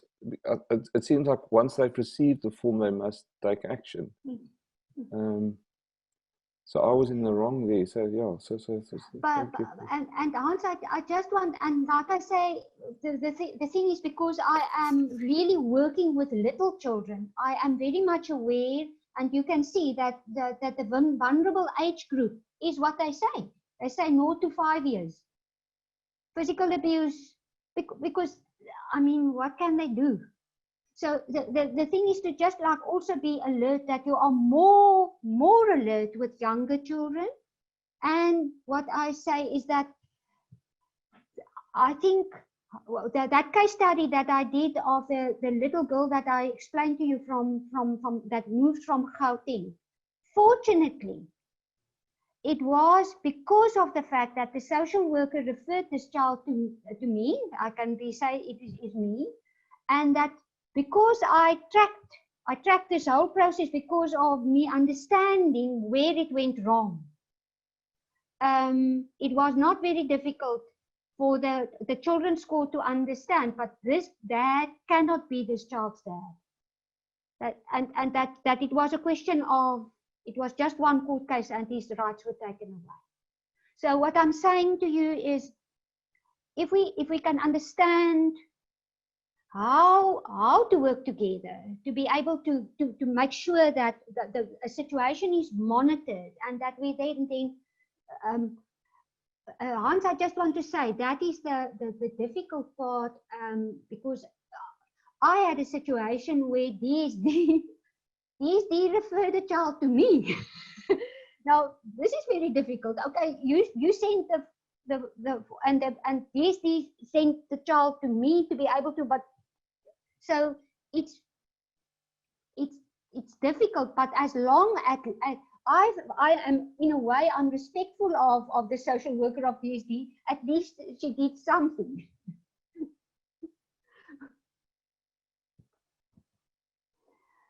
Okay. Enrico, are you happy that we kind of that we have come to some kind of answer for your second the second part of your question? Yes, thank you, Hetta, Kirsty and Hans. I think it's quite insightful, because the multidisciplinary team that we talk about is always sort of highlighted, but it's never really put into practice very well, you know. And for us working in a different field, not in the therapy field, I think it's indirect evidence that we pick up. It's not normally disclosure. And both you and Christy speak about the disclosure and what we do after that. For us, it's a little bit more tricky, because we might find indirect evidence, and now we sort of caught in two minds. You know, how do we use that indirect evidence to actually now go and report something that might not be? So yeah, I think you've answered it. There's no script, there's no right or wrong answer. You know, I think our internal gut feeling, sometimes we got to either trust it or make a decision on that. So thank you, I really appreciate it. And perhaps just a side comment, one of those case studies that the little girl the thing is, when the parents went to the GP didn't know what to do. So it was the communication between the psychologist and the GP because the psychologist understood, okay, but what needs to be done. She looked at, okay, what do we need to be saying? Okay, do we have reasonable grounds? What is the procedure to follow to be able to do the Form 22? So what I'm saying to you is, if you feel, but you are not able to do it, you do not feel confident enough, but you are obligated by law, go to your supervisor, go to somebody in your field, or you know, in terms of, to be able to say, okay, but what is the responsible thing to do? If I don't do the reporting by means of the form, may it then be that some other professional help me to be doing that. And that is my sense of, we are always saying, if you are unsure, ethical behavior or professional behavior is to discuss that with a colleague. These are one of the places where with the Form 22 is, if you are unsure, discuss that, think about the merits, because we need to think through what are the consequences, what are the risks involved, etc. And that makes that one is able to be sure that you are responsible, and that you are trying to kind of plan the best possible way to deal with a difficult situation. I just want to quickly go to Ursula. I'm so happy with your question. I wonder whether you don't want to just add. Perhaps it's coming from a place where you have your own thinking about some kinds of yours, that you can just like enlighten us a little bit about your question. Okay, it is. If time allows, could you please say something about how best to go about mitigating the effects in psychotherapy? Don't you want to share a little bit with us?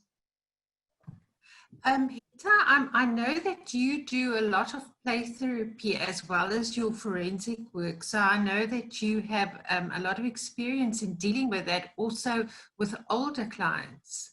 Yes. If I could just, I think that maybe it's you know, if you would want to, maybe you could next year or whenever do a whole presentation on that. I would, you know, be very grateful if you would. But I'm just going to mention two things. The one is that as the psychotherapist, you create a safe container for the person to find that witnessing. And but I've often felt that my safe container, if I'm sending in effect the child out into an unsafe situation, you sometimes feel that you are betraying the child in a way, because you create a safe space where they feel free to share what has happened, or just free to play in a free way or whatever. And then they go into a situation which is unsafe. So that's the one thing that I'm very aware of. The other thing that I'm dealing with at the moment is a young girl who will be 21 in a couple of weeks' times, but her trauma took place. She was born when her mom was 16 and her dad was 19, drug addicts, behavior problems, and so on. And she was exposed to abusive, not towards herself, but in effect, abuse, neglect, violence, and so on. And this stopped when her mom got her life together when she was 7 and entered into a stable relationship. But she now suffers from severe attachment anxiety. Initially the mom, now the boyfriend. So she's in a, and then that boundarylessness which one sees, you know, where the person, the boundary, I'm not certain, for example, whether her relationship with the boyfriend is healthy or not, but I know that there aren't boundaries there and that she's extremely dependent. And she has panic attacks. She has difficulty, all of the things that she has difficulty with. She presents very well, I think, because her mom, she wasn't only witness to abuse, she was also witness to a very courageous path that her mom journeyed on, to go from the extreme where she was to where she is now. But so there is a prognosis, there is a certain solidity about her, and this, you know, she's bright, she's very bright, she's verbally fluent and so on. But yeah, so I was just, when I was listening to you talk, I thought, I wish I knew what you knew what would the, say, 3 most important things would be, which you would advise me to pay particular attention to with someone like her? And you're not talking about the 21-year-old. Yeah, or whatever you want to comment on, but you just asked me some background. I think the immediate while I was listening to you, I would just like to ask to make a suggestion that all of you who are interested, that you, I must just think of all of you try and get hold of Bessel van Niekerk's book, The Body Keeps the Score. It is actually it's a beautiful book that explains what happens in the brain when a child has trauma, so that you can understand that. So if you can at all lay your hands on anything that Bessel van Niekerk writes, that is helpful, but then also the specific book. Okay, and then Ursula, I would say important to me is also the thing of to understand the state of being traumatized, is to understand And that is why I get so excited that if I can get a little bit over the top, in the sense, if I try to explain, especially with children who are traumatized, that the adults, the adults move on. We move on because we are in time farther and farther away from the incident that happened to the child. But the child who has, and in a chronic situation, remember, they are in the trauma. So the whole idea to see that with children easier than with adults, because adults have ways that they have adjusted themselves, and these processes will happen more internally. But they are also in the state of trauma while we can't see that they are. But with children, it is more visible. For example, what they do in the playroom, how they react to certain things around them. And I think that is to be very sensitive, to be understanding that we need to help the child, the client, to be able to process the trauma. And like I say, the book, Bessel van der Kolk's book, is the whole thing of talking therapy is okay. Cognitive behavior therapy is what I say is evidence-based, etc. I find it that there is a yes and a no. That I want to say also, if I think about Crittenden, Patricia Crittenden is also a wonderful person. She works with attachment-related trauma. Her models are, it is based on the attachment model. So Patricia Crittenden is also an author to read. Okay, the point what I'm trying to make is to say that we need the trauma needs to be processed, and sensory-based stuff. EMDR is also evidence-based, that it is and these are all like, they have like, it is how shall I say, linked to the neuro, what do we call it, the neurobiological understanding of what trauma does to the brain. Christy, would you like to add something? And Pierre, also you, because Pierre also knows a lot about the neurology stuff. Pierre, I think you must go first.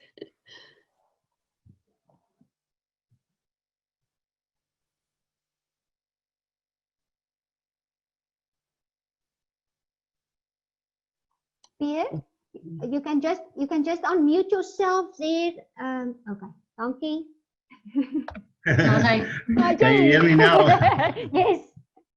Oh, yes, so this is a complicated question about the neurological aspects of trauma, eh? Mm-hmm. Okay. It starts out, as Bessel van der Kolk says, the brainstem, the basement is flooded,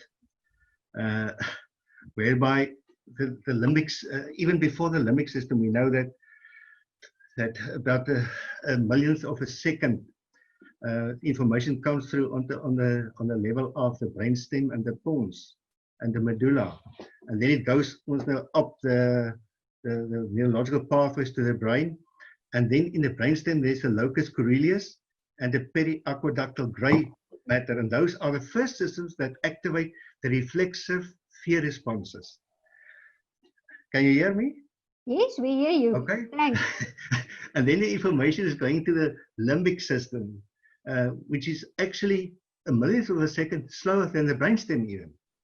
And then it goes to the amygdala and the other parts of the whole limbic system, hypothalamus, thalamus, and all those systems. And then it activates from there on the fight or flight responses, the parasympathetic nervous system and the sympathetic nervous system.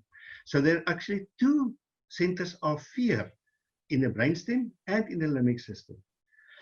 And then the information goes up to the frontal lobes and all the other parts of the cortical areas, whereby these emotional generating systems of the the brainstem and the limbic system are converted into language and perceptions and meaning. So, and what happens and so on, and I'll speak to that once I've given my lecture, whenever the case be on personality disorders, especially borderline personality disorders, which are now, latest research has proven that it is a serious brain dysfunction in borderline personality disorder. So it seems to many people, they don't see that anymore as a personality disorder, but it's rather a brain disorder in various aspects of the brain. So what happens with trauma? These specific brain systems becomes dysfunctional because of trauma from a young age, and developmental trauma plays an important role in the negative aspects of these traumas. For example, attachment theory has proven that the orbital frontal cortex are damaged. That is the part on the top of the frontal cortex, are sort of become smaller in volume even, and becomes hypoactive because of constant trauma. Also, the amygdala, for example, become enlarged so that it fires fear responses much quicker than in ordinary people. Also, the brainstem areas, the locus coeruleus and the periaqueductal gray, which is the motor output of a panic disorder, becomes dysfunctional. And also from the amygdala to the hippocampus. The hippocampus by trauma shreds into volume. It becomes smaller, so that it doesn't convert effective memories into the rest of the brain system. It becomes sort of distorted memories, which is a form of dissociation. By the way, dissociation is a result of serious brain damage and dysfunction. So because of that, the whole brain system doesn't function together. It becomes fragmented memories in the whole brain system. On a specific level, implicit memory systems on the brainstem level and also on the limbic system level. And another thing is important is that the hippocampus, because of its dysfunction in sort of activity, it becomes hyperactive, but it becomes smaller in volume. And because it's hyperactive, it doesn't put the unconscious memories of the amygdala into conscious representation. Therefore, the hippocampus carries over the message to the rest of the brain in a distorted way. So all those things are affected negatively by trauma. So long-term trauma becomes dysfunctional in the brain. Yeah. Sorry, Pierre. Can I just take it a little bit to Ursula's side? And from you as being the expert on the neurology of trauma, from your point of view, what are the kinds of therapies that what we will say then is evidence-based? If we all answer Ursula's question. Okay. And what would you say? For example, whether it is like okay, the child, like I said, for me it is play therapy, it's EMDR, etc. But I work with children. If we are thinking about older persons who have the history of attachment-related trauma, developmental trauma, all this, what would you say? What kind of therapies are those that we need to use? Okay, very briefly. First of all, it depends very much on the patient's anxiety level and the level of trauma. Is it acute trauma or is it a post-traumatic stress, long-term trauma, etc.? But having said that, so the first thing, if it's highly anxious, then we start with a baseline. With other words, you start making the baseline relaxed. That is the brainstem and the limbic system, and that is by your simple bottom-up emotional regulation systems, by relaxation, breathing exercise. So that's the first thing. So you work with the body, a lot of body work, because the body keeps the score. So you start with the body if it's highly anxious. Because at that stage, if the frontal lobes, if the person is extremely stressful, then the frontal lobes shuts off. And at that moment, the frontal lobes cognitive therapy doesn't work that well, depending on the high level of anxiety. So you start off with the bottom up then. And when the person is stabilized a little bit by the medication or by therapy and relaxation, being in a safe place, etc., then over time you start off with top-down organization of the whole system and try to integrate the frontal lobes with the rest of the neurological, with the limbic system and with the brainstem areas by organizing the brain system nicely. With other words, the dorsolateral prefrontal cortex, which is the executive part of the brain, the outside of the lateral, the outside of the brain. That is the working memory. Those working memory systems in big trauma are confused. It doesn't work properly. So you need to organize that brain structure. I did with cognitive therapy by putting things into sequence, because there's timeline distortions. And so by writing it down, his story from childhood years on in sequence, you get a timeline and things, so that you help the person organize his frontal lobes of the brain better, so that will give him more control over the whole dysfunctional brain system. So all these things we must integrate it in many ways, but that's broadly what I think one should do, broadly speaking. Thank you. That's very nice. I just see that we are running out of time. I just quickly want to try and get to Madeleine to this question. Is it all right, Hans? Can I just, Christy? Fine. Would you argue that the following scenarios could be classified as subtle neglect? Many parents currently having to work while schools are closed, and parents not having any options but to leave the children at home while they are at work. Having an obligation not to report, but rather to educate and warn parents of possible harm to children. Yes, I like that comment. I like that comment. I would say obviously, with neglect, you are looking for a pattern of caregiver behaviors. You will not say this is deliberate neglect, because we all parents, no parent is perfect. So we all make judgment mistakes, etc. Meaning with the deliberate neglect, remember we say that somebody deliberately is not taking responsible care of a child if you neglect. So just to quickly then say, I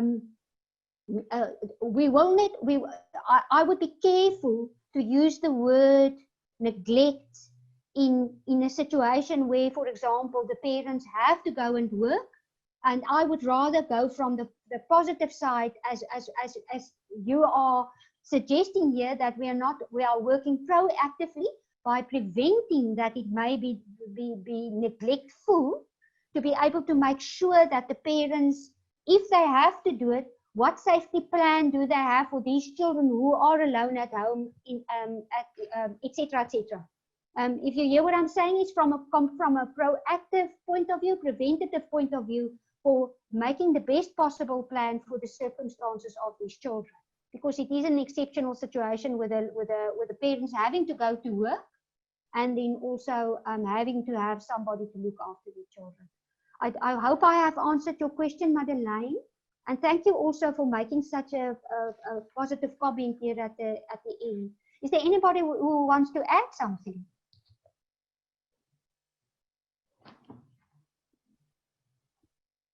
Okay, let's just see. Are we?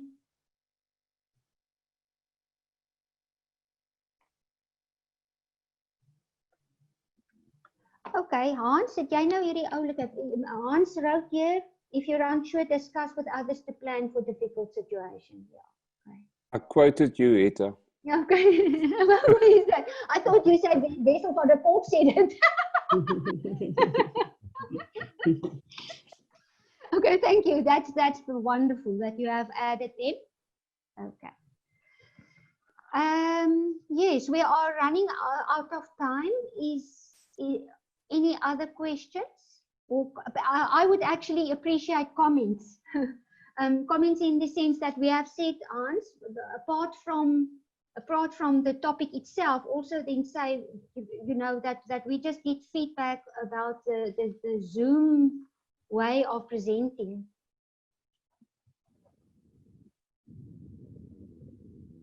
Christy, I wonder whether you shouldn't take over now.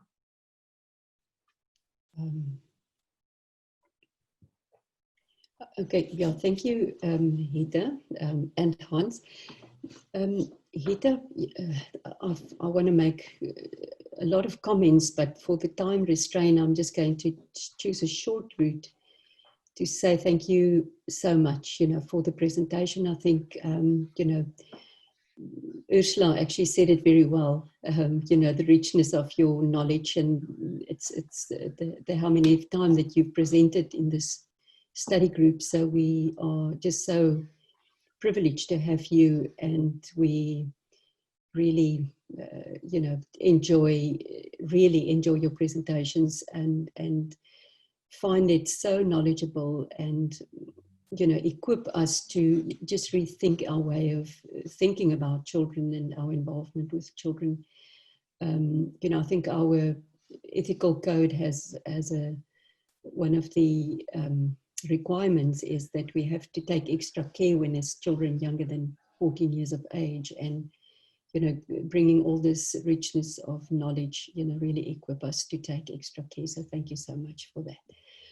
And for all the participants, all the delegates, you know, the people that took the opportunity to register for this webinar, and Hans to organize it, and yeah, everything that you did, Hans, again, thank you so much.